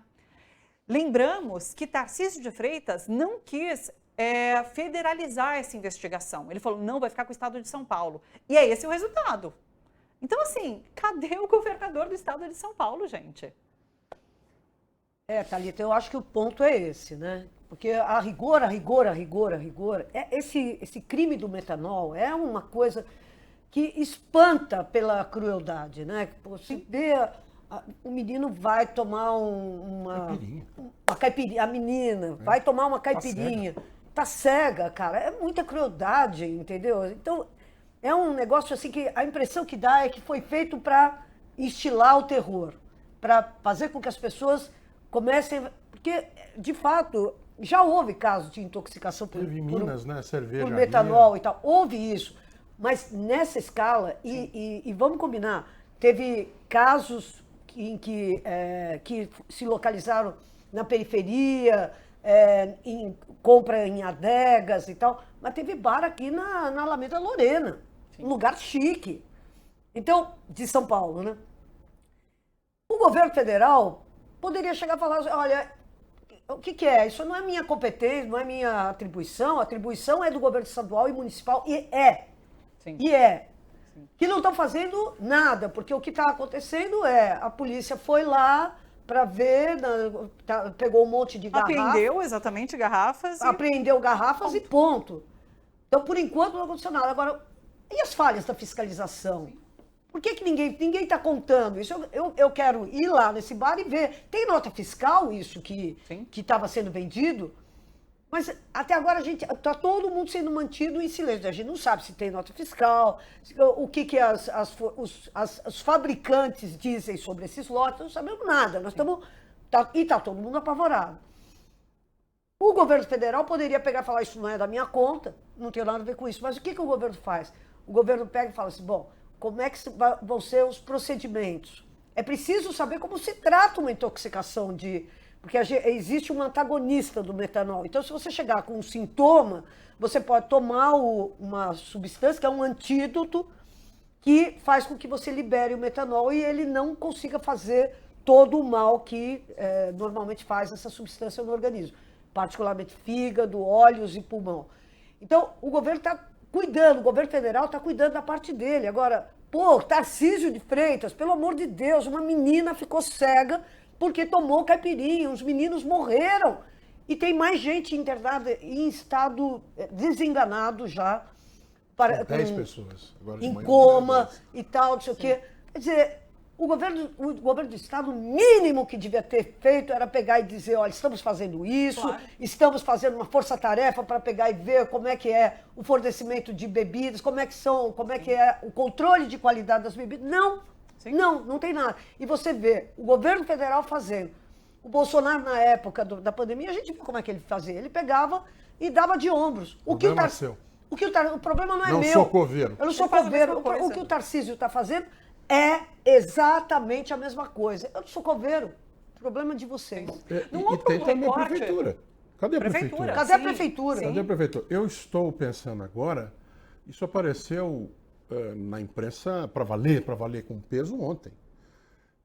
São Paulo depende, não só São Paulo, a economia de São Paulo depende de turismo e bares e restaurantes. O que vai acontecer na sexta-feira nessa cidade? e assim nada de realmente efetivo acontecer. Esse recorte do ponto de vista econômico, de fato, porque as pessoas estão com medo de consumir álcool em bares. Então, o que vai ser desses bares agora nesse final de semana? De fato. E é isso, cadê Tarcísio de Freitas para pensar também nesse recorte? Os dois. Para acalmar a Cadê o população? prefeito da cidade? Cadê o governador do estado? Sim. Cadê o secretário de saúde? Cadê o secretário de segurança? Sim. Sabe, porque pode não ser um crime, mas quem vai dizer isso é a polícia, não sou eu. Meu Deus do céu. Perfeito. Aliás, falando sobre Tarcísio de Freitas, tem uma postagem feita, uma reportagem, na verdade, do G1, apontando que, já que Tarcísio está em Brasília, esperava-se que ele fosse estar presente na posse de Fachin. E ele foi alvo de críticas até de governadores da direita por não estar presente na posse de Fachin. Está aí complementando esse cenário relacionado a Tarcísio de Freitas. Falando sobre, inclusive, Edson Fachin, o ministro tomou posse nesta segunda-feira como presidente do Supremo Tribunal Federal. O ministro Alexandre de Moraes assumiu a vice-presidência da corte. No discurso de posse, Fachin destacou o compromisso em manter as instituições fortes, independentes e em diálogo constante, além de assegurar que o sistema de freios e contrapesos, base da democracia, seja preservado. O nosso compromisso é com a Constituição. E me permito repetir: ao direito o que é do direito, à política o que é da política. A espacialidade da política é delimitada pela Constituição. A separação dos poderes não autoriza nenhum deles a atuar segundo objetivos que se distanciem do bem comum.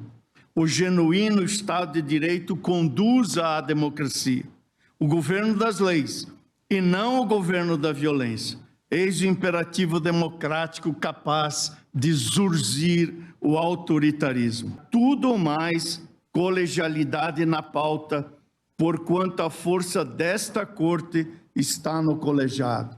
Iremos articular a proteção de direitos humanos com o sistema interamericano, bem como atentar para a primazia de zelo com os direitos sociais, o trabalho decente, a vida digna, a infância, a juventude e a proteção das famílias. A independência judicial não é um privilégio, e sim uma condição republicana. Um judiciário submisso, seja quem for, mesmo que seja o populismo, perde sua credibilidade. A prestação jurisdicional não é um espetáculo, exige contenção. Aliás, o Supremo Tribunal Federal abre amanhã a primeira votação importante da gestão de Fachin. Tem na pauta uma questão importante para os trabalhadores. A Corte vai julgar o reconhecimento de vínculo de trabalho entre motociclistas e motoristas de aplicativos com as plataformas digitais. Vamos para as ruas, porque a repórter Gihanna Rodrigues tem informações para a gente. Bom dia, Gi. Bom dia, Thali, bom dia, Laura, Edu, você que está em casa, bom estar aqui com vocês. Thalita, amanhã é um julgamento importante, não precisa de muito para a gente ver Uber passando aqui, eu estou próximo à Avenida Paulista, pessoas entregando comida, ainda mais agora, né? Está próximo do horário de almoço. Os entregadores fazem parte da economia, fazem parte das relações de trabalho do país. São duas as ações que estão no STF, no Supremo Tribunal Federal.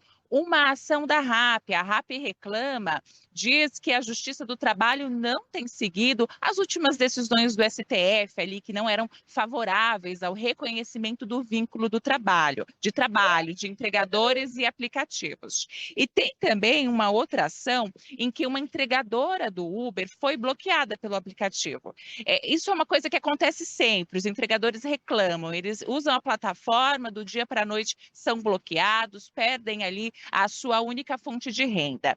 Mas qual que é a questão em torno do reconhecimento do vínculo, né? Por que ele é tão importante? Então, para explicar, o reconhecimento do vínculo é reconhecer, olha, você é trabalhador, sim, dessa empresa e, por isso, você tem esse e aquele direito. quando um trabalhador é bloqueado ou mesmo sofre um acidente durante o horário de trabalho, ele recorre à Justiça do Trabalho para poder reivindicar esse direito. Só que esse direito só pode ser reivindicado se o vínculo for reconhecido. Então, se a Justiça reconhecer que ele é trabalhador de fato daquela plataforma.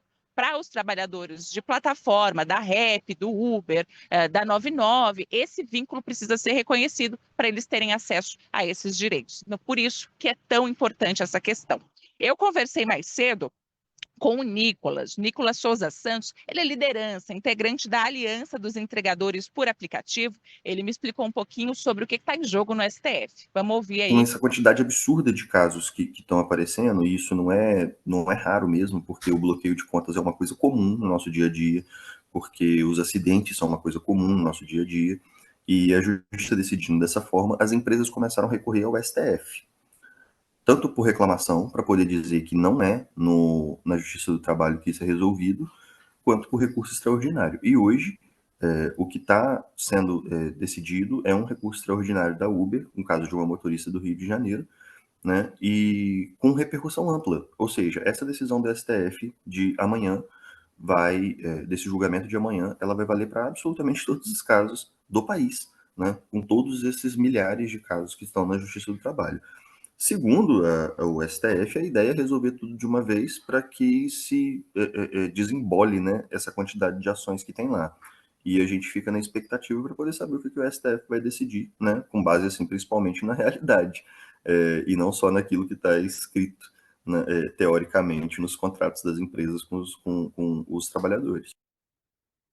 Gi, os entregadores entendem que existe esse vínculo, porque assim, a gente já conversou com algumas lideranças também aqui, que representam esses trabalhadores, e algumas lideranças, alguns trabalhadores têm ressalvas em relação a esse reconhecimento de vínculo, porque isso pressupõe você ter algumas obrigações também, né? Então, assim, como que eles enxergam essa questão do vínculo e o que você ouviu a partir da liderança?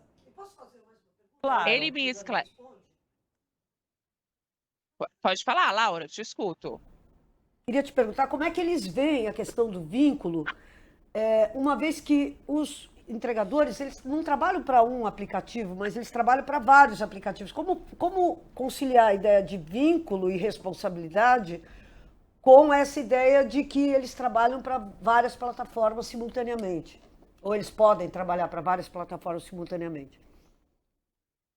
Então, Thalita, Laura, o que o Nicolas me falou? Não existe um entendimento único dentro da categoria sobre a questão de, olha, nós queremos ser CLT. Isso não existe. Eles se entendem, se enxergam como trabalhadores autônomos. Mas existe sim agora, depois de toda uma mobilização que teve nos últimos anos, um entendimento de que, da forma que está, existe um vínculo de trabalho. Por quê? Porque um trabalhador autônomo, e isso foi o Nicolas que me explicou, ele falou, olha, se você contratasse um jardineiro, o jardineiro vai lá na sua casa, ele vai olhar o trabalho, ele vai dar o preço dele. A gente não tem contato antes com quem a gente vai entregar, a gente não dá o preço na corrida, tudo isso é estipulado pelo algoritmo. Então, de fato, eles se enxergam como trabalhadores autônomos, eles acham que eles deveriam ser trabalhadores autônomos, mas eles entendem que nesse momento, da forma como as coisas são, eles não são. E aí, qual que seria a solução, né? Que a Laura me perguntou, porque, de fato, alguns trabalham para mais de uma plataforma. Existe hoje dentro, a gente, claro, está falando de uma questão judiciária, de uma decisão do STF, mas para além da discussão no judiciário, existe uma discussão dentro do Legislativo, na Comissão Especial sobre Transporte e Entrega por Plataforma Digital, que fala sobre como regulamentar. E existe também um projeto de lei que eles defendem, que é o PL do BREC. Qual que é a grande questão? O PL do BREC, ele conseguiu ali aglutinar as concordâncias que a categoria tem. Então, existe uma concordância, por exemplo, de que eles precisam receber um valor mínimo por quilômetro rodado. Também que eles precisam ter aí garantia de regra de segurança e saúde. O Nicolas me falou um pouquinho sobre essa questão também, sobre o porquê que existe um vínculo de trabalho. Vamos acompanhar o que ele me disse. É um gerente invisível que tem ali, que fica falando pra gente o que a gente tem que fazer, o que não tem que fazer. Então, por exemplo, uma coisa que as pessoas normalmente não sabem. Quando eu aceito um pedido, eu tenho tempo para poder chegar no local de coleta. E esse tempo não é determinado por mim, é determinado pela plataforma. Se eu não chegar, eu sofro punição. Eu perco o pedido e eu posso, inclusive, ser bloqueado. Se eu não aceitar todos os pedidos, eles inventam um negócio chamado parada técnica, que é um castigo mesmo, onde você fica um tempo sem poder receber pedidos. Então eu não tenho livre recusa. Eu não posso negociar o preço. Ou seja, tudo aquilo que determina que uma relação é autônoma de trabalho não acontece com a gente. A gente adoraria poder precificar, poder escolher o cliente, poder recusar livremente, ser autônomo de fato, né? E a plataforma ser simplesmente uma intermediária. Mas a verdade é que hoje a plataforma manda e desmanda no serviço do trabalhador que está na rua, inclusive impelindo ele a ir para a rua. Se eu não quiser ir para a rua, eles dão um jeito de me oferecer alguma coisa, uma promoção, tudo via algoritmo, para que eu, de fato, esteja à disposição e para que eu siga absolutamente todos os critérios que eles têm. Queria fazer aqui um comentário que eu já cobri algumas manifestações de entregadores, já entrevistei alguns, e o próprio Nicolas, ele me falou, conversando com ele, essa liderança, né? O ano passado esse ano a gente teve um protesto muito importante do break dos apps por todo o país, e pela primeira vez tivemos em muitas partes do país faixas estendidas com os trabalhadores dizendo que eram trabalhadores. Então, é uma evolução. O que acontece no Supremo, essa discussão, não é um caso isolado. A conscientização desses trabalhadores, como esses trabalhadores se percebem, isso também acontece ao mesmo tempo, até pelas condições de trabalho em que eles estão. Queria complementar dizendo que o que está previsto para amanhã é a inclusão do processo para a leitura do relatório, ou seja, as defesas dos trabalhadores, as defesas das empresas vão fazer ali as suas falas, e aí amanhã a gente vai ter uma data para esse julgamento.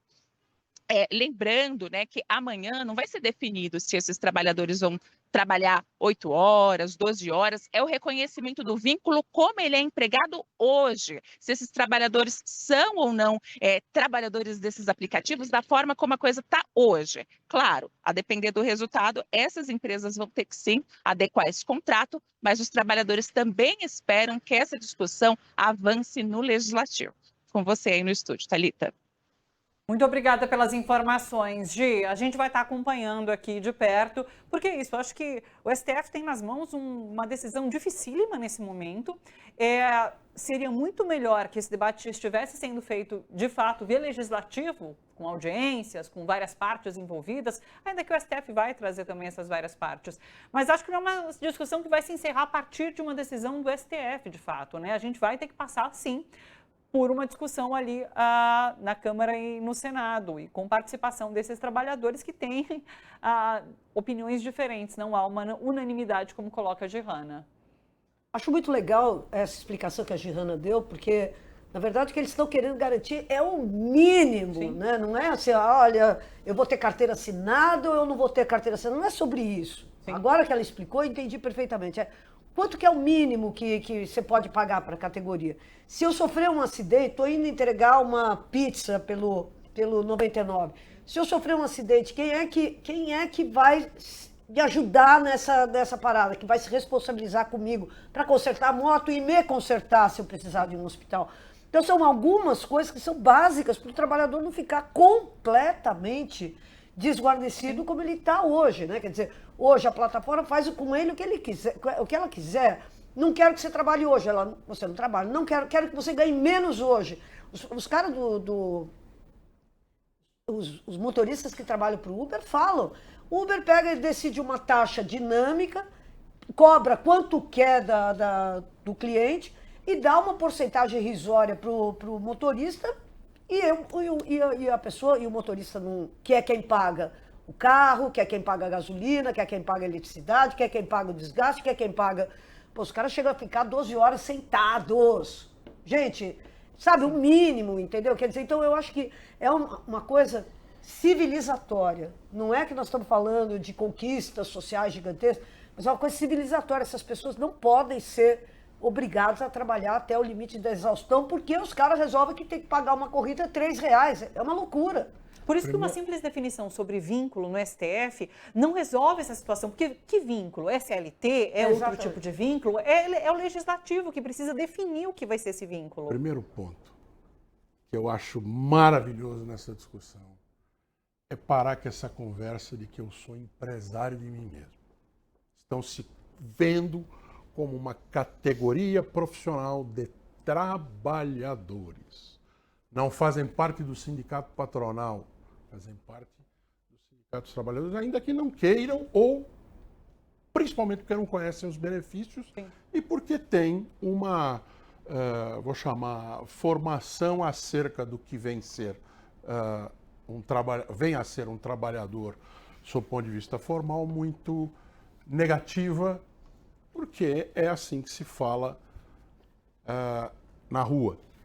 Primeiro ponto muito importante, é uma categoria profissional, sim, vocês são trabalhadores, como disse o Nicolas ali, o seu gerente é o pior gerente que pode ter. O presidente Lula usa essa expressão. Você tem trabalhador, mas você tem patrão, mas você não sabe quem ele é. E ele falou ali, eu tenho um gerente, mas eu não sei quem ele é. Exato. Primeiro ponto. Segundo isso que você falou, é um perigo ser o Supremo, porque o Supremo é antitrabalhador, isso a gente já viu. Talvez se eles fossem, não são empresários de si próprios, talvez eles tivessem um tipo de tratamento. Agora, não. São uma categoria profissional e eu tenho receio do que o Supremo vai decidir. Muito embora aqui, o caminho é muito curto. O caminho é muito, né? O grau de decisão do Supremo é muito pequeno. Como é que vai dizer que não tem subserviência? Vai mentir? Se bem que eles são capazes de muita coisa. Mas aqui é um ponto. E esse que você tratou é fundamental. Não estou vendo ninguém sair na rua dizer que assim, é o superjudiciário que está legislando. Não está.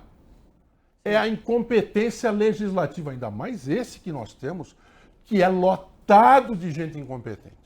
É o pior Congresso Nacional da história e dificilmente o próximo vai ser tão ruim. Pelo menos essa é o alento para o futuro. Sim.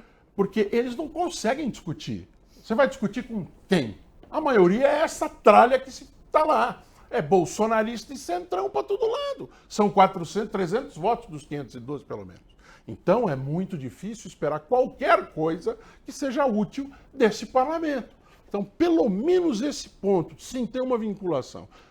E talvez eles cheguem a essa decisão, já fizeram isso antes.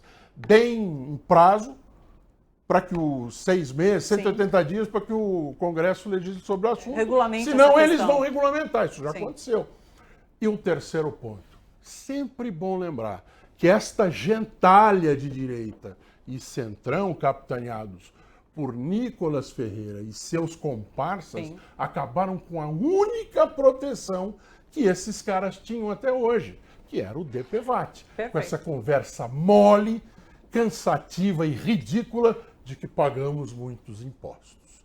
Acabou com a única proteção que esses trabalhadores tinham.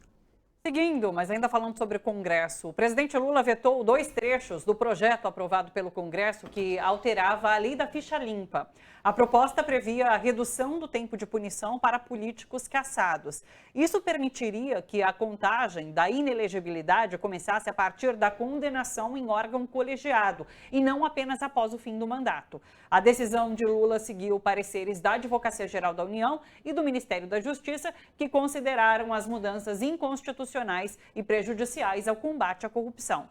Agora caberá ao Congresso decidir em sessão conjunta se mantém ou derruba esse veto presidencial. Vamos convidar para uma conversa agora, convidado especial hoje, o senador Alessandro Vieira. Está com a gente conectado. Senador, um prazer te receber. Seja super bem-vindo aqui com a gente na TVT. Sabe que essa discussão sobre a ficha limpa, ela acaba caindo no debate que foi feito na semana passada, a partir da sua relatoria, da PEC da blindagem, que traz essa questão da moral política, né? Então eu queria te ouvir também sobre essa questão da ficha limpa e como são discussões presentes no nosso Congresso, essas que têm essa relação com a moral política do nosso Congresso hoje. Bom dia. Bom dia. De fato, eu votei contra essa alteração na ficha limpa aqui no Senado da República. Acho que foi bem o presidente em fazer esse veto. Melhor seria se tivesse vetado na integralidade. Mas essa balança vai estar sempre aqui em movimento, né? Você sempre vai ter a tentativa de determinados grupos muito poderosos de buscar mais e mais impunidade e a sociedade, do outro lado, tentando evitar esse agravamento no ambiente de corrupção sistêmica que nós temos no Brasil. É uma batalha permanente e a cada vez que a sociedade consegue se conectar com a pauta e cobrar, aumenta muito as nossas chances de sucesso aqui em Brasília. Perfeito. Senador, vou rodar aqui a conversa na nossa bancada, lembrando para o nosso público que estamos ao vivo em TV nacional, viu, pela antena parabólica no canal 555. Então você pode acompanhar aqui a nossa programação em todo o Brasil. Edu, Laura, por favor. Tudo bem, senadora. Eu queria perguntar para o senhor, porque houve uma atuação sua, em particular, muito importante na semana passada, de resistência a PEC, aquela PEC lá como é que chama? Da bandidagem. A PEC da bandidagem. E parece que a gente está conseguindo, né, voltar a ter de novo aquilo que era tão presente até um tempo atrás, que era a esquerda garantindo a moralidade pública, né, e tal. Eu queria, aí nós estamos felizes essa semana, porque além da resistência que o senhor capitaneou ali, agora vem esse veto do Lula e tal, quer dizer, aparentemente a gente retomou essa bandeira. O senhor acha que como que isso aí deve repercutir, essa luta pela moralidade, agora estando de volta, em grande medida, nas mãos da esquerda? Como isso, o senhor imagina que isso reverbere nas eleições do ano que vem? O senhor acha que essa luta contra a corrupção no Congresso Nacional vai ser central na plataforma política dos candidatos do ano que vem? E o senhor acha que essa luta deve ser encampada com todas as forças, pelas forças de esquerda? Eu acho que todas as forças do Brasil deveriam encampar essa luta, né? Não corresponde à realidade, mas é o desejo utópico que eu manifesto. Sim, será uma pauta muito importante, né? Juntamente com a pauta de segurança pública. A eleição de 26, ela seguramente vai ter um perfil de resultado parecido com a de 22, ou seja, uma eleição decidida por uma fração muito pequena de eleitores. Nós vivemos um momento de polarização, de cristalização de imagens e de pensamentos, e isso deixa apenas uma margem que vai estar ali na faixa de no máximo 5% do eleitorado, disposta a fazer uma mudança de votos. Essa faixa de votos deu vitória a Bolsonaro em 18 e deu vitória, a mesma faixa, deu vitória a Lula em 22. E ela vai estar em disputa novamente. E o posicionamento equivocado do Centrão, como sempre, mas também do bolsonarismo, nos últimos episódios, que passam pelo tarifaço, que passam pela luta por uma anistia a qualquer custo, que passam por ter abraçado a PEC da blindagem, esse conjunto de erros de posicionamento leva essa massa novamente para os braços do grupo capitaneado pelo presidente Lula. Isso é identificado em todas as pesquisas sérias que foram feitas nesses últimos dias. Existe uma melhora de imagem do governo Lula e existe um aumento da rejeição do grupo ou da figura do ex-presidente Bolsonaro. E se tivermos a manutenção disso, e essa manutenção é muito provável, né, porque a pauta de anistia e tarifaço ela vai continuar se alargando no tempo ainda por bastante duração, tenho certeza. Isso vai, bem conduzido, se reverter sim em benefício eleitoral para o projeto de reeleição do presidente Lula. Senador, primeiro um comentário aqui, não é uma crítica, não leve assim, por favor. A gente tem feito aqui toda vez que a gente entrevista parlamentar, e aqui, evidentemente, pelo perfil da TV dos Trabalhadores, a gente tem, não é? A gente sempre entrevista gente combativa e gente que nesse instante é minoria no Congresso Nacional.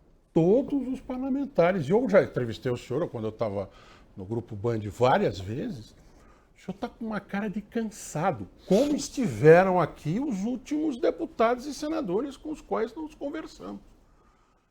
É exaustivo combater este Congresso Nacional que nós temos. Acho que até pela quantidade de pessoas, os 513 na Câmara acabam dando ainda mais trabalho para a minoria progressista e combativa que tem lá. Mas agora, senador,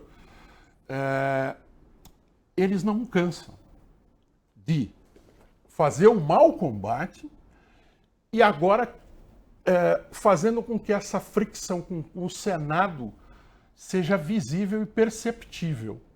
Eu queria saber do senhor se o todo, né, claro que não os 81, mas a grande maioria percebe já que ou o Senado reestabelece um mínimo de, pelo menos a visão de moralidade e até de liturgia, de peso político, de importância do parlamento, se isso já é alguma coisa espraiada pela maioria, ou se a Câmara dos Deputados ainda tem espaço para convencer algumas almas aí no Senado de que o negócio é esculhambar tudo de uma vez.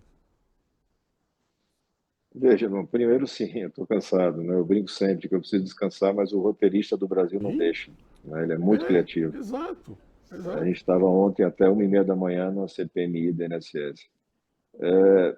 De fato, a gente tem uma disputa eleitoral se avizinhando, né? E isso influencia diretamente a postura dos parlamentares, ou pelo menos da maioria dos parlamentares, porque são raros aqueles que vão votar abrindo mão de um posicionamento populista tão perto das urnas, né? Um dano à imagem agora, ele dificilmente é revertido a tempo, né? Esse papel do Senado, que está na Constituição, que está na história da democracia, que seja com um sistema bicameral, é justamente de ser o, entre aspas, adulto na sala, né? Sem diminuir de forma alguma a atuação da Câmara dos Deputados e dos demais poderes. Mas deveria ser sempre característica do Senado fazer essa reflexão mais aprofundada. E o fato é que nós temos pautas no Brasil que ficam na fila por anos intermináveis, enquanto outras que são ou devaneios ideológicos ou puro ataque institucional contra a democracia, ou pior ainda, brechas para a corrupção, furam a fila e avançam. Então, esse é um debate permanente. O que nós temos de diferencial, e seria muito bom neste momento, agora quem está vivendo, né? A gente acabou de atravessar mais um exemplo de como a política pode funcionar bem em determinadas circunstâncias. Então, quando a população é bem informada, quando a pauta é relevante, quando você consegue mobilizar a população, você acaba empoderando os bons políticos. Eles ganham mais força para fazer o enfrentamento e mais força para fazer o convencimento de plenário. Então, a ideia, e eu estou trabalhando nisso, conversando com alguns colegas senadores, a ideia é tentar prolongar esse momento, em que a gente consiga manter um diálogo com a sociedade, com as pautas verdadeiras, e uma integração que precisa, inexoravelmente, atrair os dois polos. Não nos seus extremos, porque eles nunca se conectam, mas existe muita gente que tem ajudado bastante em pautas que seriam identificadas como progressistas, né? A gente acabou de ter, de minha autoria, sancionado pelo presidente Lula, o ECA Digital. Foi um processo longo para a gente conseguir enfrentar, porque enfrentar as Big Techs não é brincadeira. A gente conseguiu uma vitória larga na Câmara dos Deputados e no Senado. E eu tive aqui uma ajuda muito grande, por exemplo, da senadora Damares, que é uma conservadora, é bolsonarista, mas se conecta com pautas de defesa à criança, por exemplo. Então, ter essa leitura, ela se conectou muito fortemente contra a PEC da blindagem agora. Para usar o exemplo da Damares, mas poderia citar vários, que não vão se conectar na pauta eleitoral e que terão certamente divergências, por exemplo, com relação à pauta da anistia. Então, acho que se o Senado conseguir executar esse papel de, com maturidade, trazer as pautas de consenso para que elas sejam compreendidas pela população e sejam enfrentadas, eu acompanhei o finalzinho da última fala de vocês, da última matéria de vocês, falando sobre trabalhadores por aplicativo. Nós temos bons projetos sobre o tema que estão aqui há 5 anos e a pauta não avança. E é uma pauta fundamental para o futuro do trabalhador. A gente tem que cuidar disso com muita qualidade e não vai ser a justiça quem vai resolver. Tem que ser o legislativo. Então, acho que ter esse exemplo virtuoso de política pode proporcionar para o Brasil um novo momento. Se vai confirmar, a gente não sabe, porque ao mesmo tempo a gente tem forças antagônicas que tentam sempre levar a gente para um esgoto da política, de baixaria, de fake news, de agressões, porque isso tudo serve como escudo para preguiçoso e incompetente. Você não precisa mais trabalhar, basta apenas agredir o seu adversário. Senador, eu queria ouvir a sua avaliação sobre esse próximo embate que acontece na Câmara dos Deputados, mas chega ao Senado também, em relação à isenção do imposto de renda. Como você avalia as forças em disputa nesse momento? Se pode passar na Câmara? Qual é o entendimento no Senado? O Senado, inclusive, que aprovou um texto também bastante semelhante, né, pedindo também a isenção do imposto de renda recentemente e que voltou à Câmara. Queria te ouvir sobre isso. O Senado fez um movimento político muito inteligente, né, puxado pelo senador Renan Calheiros na CAI, que foi justamente fazer a aprovação já terminativa no Senado de um projeto que atende à demanda. Está alinhado com o desenho que foi feito pelo governo federal, avança em alguns pontos e tira essa possibilidade que estava sendo exercida por alguns deputados de usar essa pauta, que é necessária e positiva para o Brasil, como mecanismo de ameaça e distorção para obter vantagem junto ao governo federal, seja em outras pautas, seja em vantagens fisiológicas, que são cotidianas por aqui. Então, o Senado fez um movimento importante. O presidente Hugo Mota e o relator, o Arthur Lira, sinalizaram que iriam acelerar o processo do imposto de renda. A gente está acompanhando aqui para que a gente tenha, enfim, convicção de que essa pauta vai avançar, porque é uma pauta fundamental e se ela não for aprovada a tempo, nós não teremos essa isenção em 26, prejudicando milhões de brasileiros. Então, esse é mais um exemplo de pauta que, bem comunicada, bem trabalhada politicamente, pode gerar um grande consenso, porque não é crível, ainda mais às vésperas de uma eleição, que você vai ter parlamentares contrários à isenção de imposto de renda até 5 mil e a redução até 7.500, compensada, porque ela tem que ser compensada, por um aumento de tributação de quem está nas faixas mais altas de renda, altos salários, né, vamos chamar assim. É uma pauta absolutamente popular, tecnicamente absolutamente correta, mas que, como a escolha do relator feita pelo deputado Hugo Mota, presidente da Câmara, foi a escolha de um perfil como é Arthur Lira, você vai ter esse resultado que a gente está tendo hoje. Então, você não faz a receita do chefe de cozinha usando o ingrediente errado, né? O ingrediente escolhido, deliberadamente escolhido, foi esse. Agora, se você comunica para a sociedade, na própria base do Arthur e do Hugo Mota, você começa a ter uma pressão que faz sentido. E eles dois vão para a urna, com grandes planos, inclusive. Então, acho que tem política tem isso, a gente tem que fazer esse trabalho político do bem, positivo, muito qualificado e transparente, mas inteligente. Diz, olha, eu tenho que fazer com que esse deputado compreenda que ele não pode mais extorquir o Brasil. Ele já fez isso por anos, agora não dá, né? Então, acho que vamos tentar, enfim, o Senado dando sua contribuição, pressionando aqui o máximo que pode, mas sabendo, no sistema bicameral, a gente tem algumas restrições nisso. Perfeito. Laura? Olha, eu estou preocupada com 2026, senadora. Estou bem preocupada, porque 2026 está sendo colocado como um grande ponto de inflexão pelos bolsonaristas, né? Nós vamos eleger 2/3 do Senado. E se a tendência é que a gente repita por alguma coisa como 5% a mais ou a menos o que aconteceu em 2022, isso aí é quase um sinal de socorro, né? Como é que nós vamos enfrentar ou seja, o Senado, por essa conta que o senhor mesmo fez ali, se vai mudar só 5%, deve ficar mais conservador ainda do que ele é hoje, né? Ele já é conservador com 1/3, se a gente repetir agora com 2/3 vai ficar pior.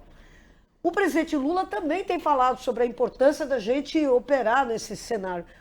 Como que a gente faz para resolver esse problema e para a gente... Porque o problema do Senado, a gente sabe é que não é o Senado, né? Não é só o Senado como a parte bicameral, é também como o cara que é responsável pelas indicações do STF, por chancelar as indicações do STF. Então, o Senado tem um papel muito importante. Como que a gente enfrenta essa maré de conservadores que, já na campanha eleitoral, porque eu acho que é isso, eu acho que a minha impressão, por isso estou perguntando isso para o senhor, é que essa questão da corrupção sempre foi tão cara para o povo brasileiro, né? A gente vê que a questão da corrupção está em todas as grandes crises institucionais, e sendo que a bola está na nossa mão agora, será que não é o caso da gente pegar e martelar, que é uma tarefa cívica derrotar os corruptos? E depois a gente vê o que é o programa ideológico, porque a gente sabe que há um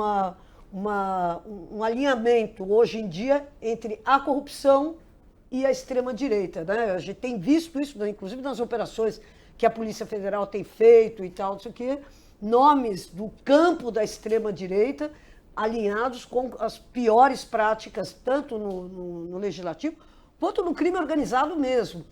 Então, eu vejo isso como uma grande oportunidade para a gente sair desses 5% só, para a gente poder avançar um naco maior.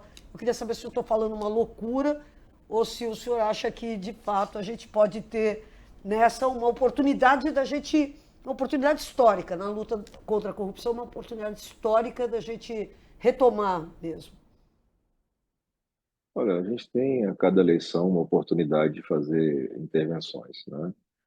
Acho que aqueles que pensam política com um pouquinho mais de qualidade e preocupados com o Brasil têm alinhado opiniões no sentido de que é preciso ter muita atenção com a eleição para o Senado.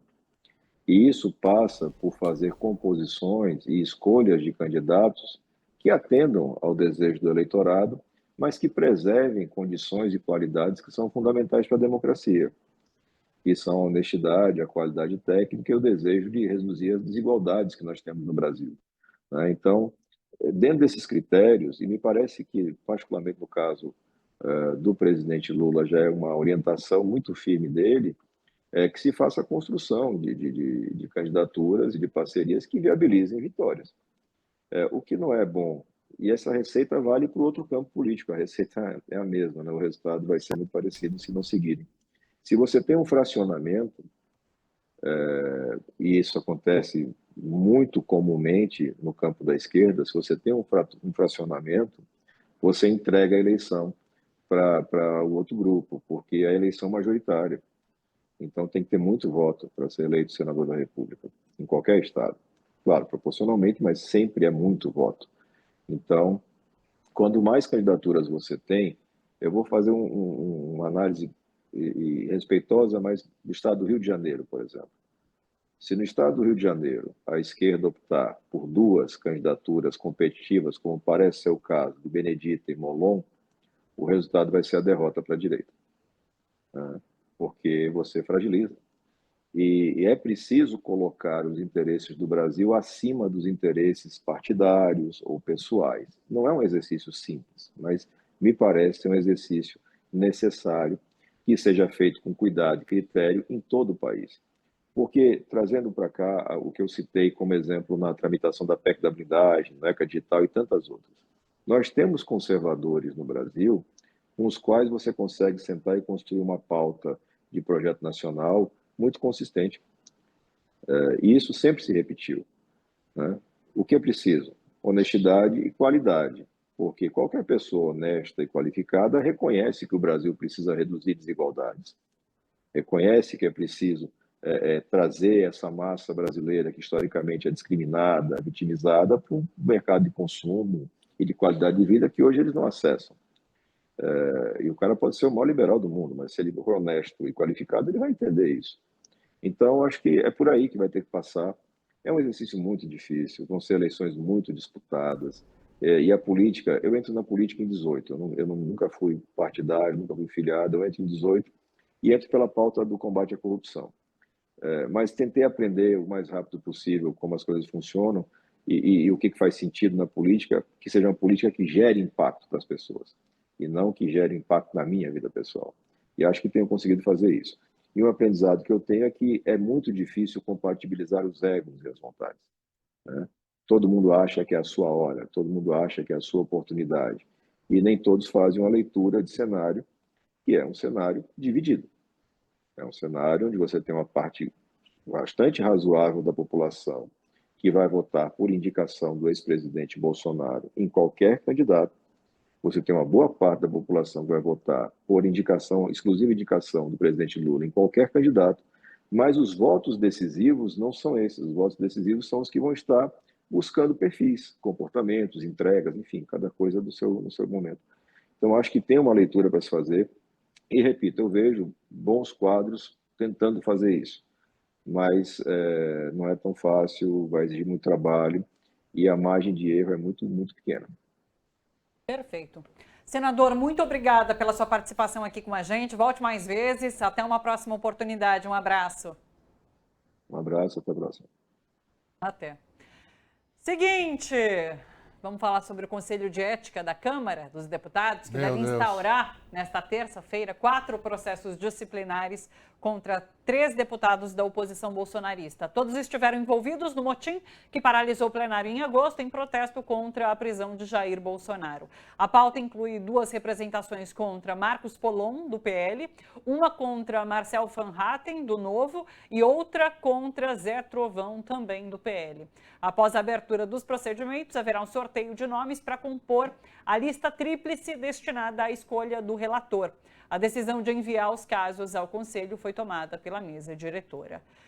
Rapidamente, é só que mostra um aceno de Hugo Mota a uma decisão um pouco mais firme em relação ao que foi esse motim, porque até então ele falava só sobre a corregedoria ali da Câmara, né, e agora encaminha então ao Conselho de Ética. Para finalizar. Lá, né? Porque é aquele Conselho de Ética que escala amigo de Eduardo Bolsonaro para ser relator de processo de cassação de Eduardo Bolsonaro. E que pensa numa suspensão somente para Eduardo Bolsonaro. Estamos precisando de uma injeção de lado de fora no Conselho de Ética da Câmara. Sim, injeção de ânimo. É isso, pessoal. Muito obrigada. Volto a encontrá-los amanhã. Beijo para vocês e até.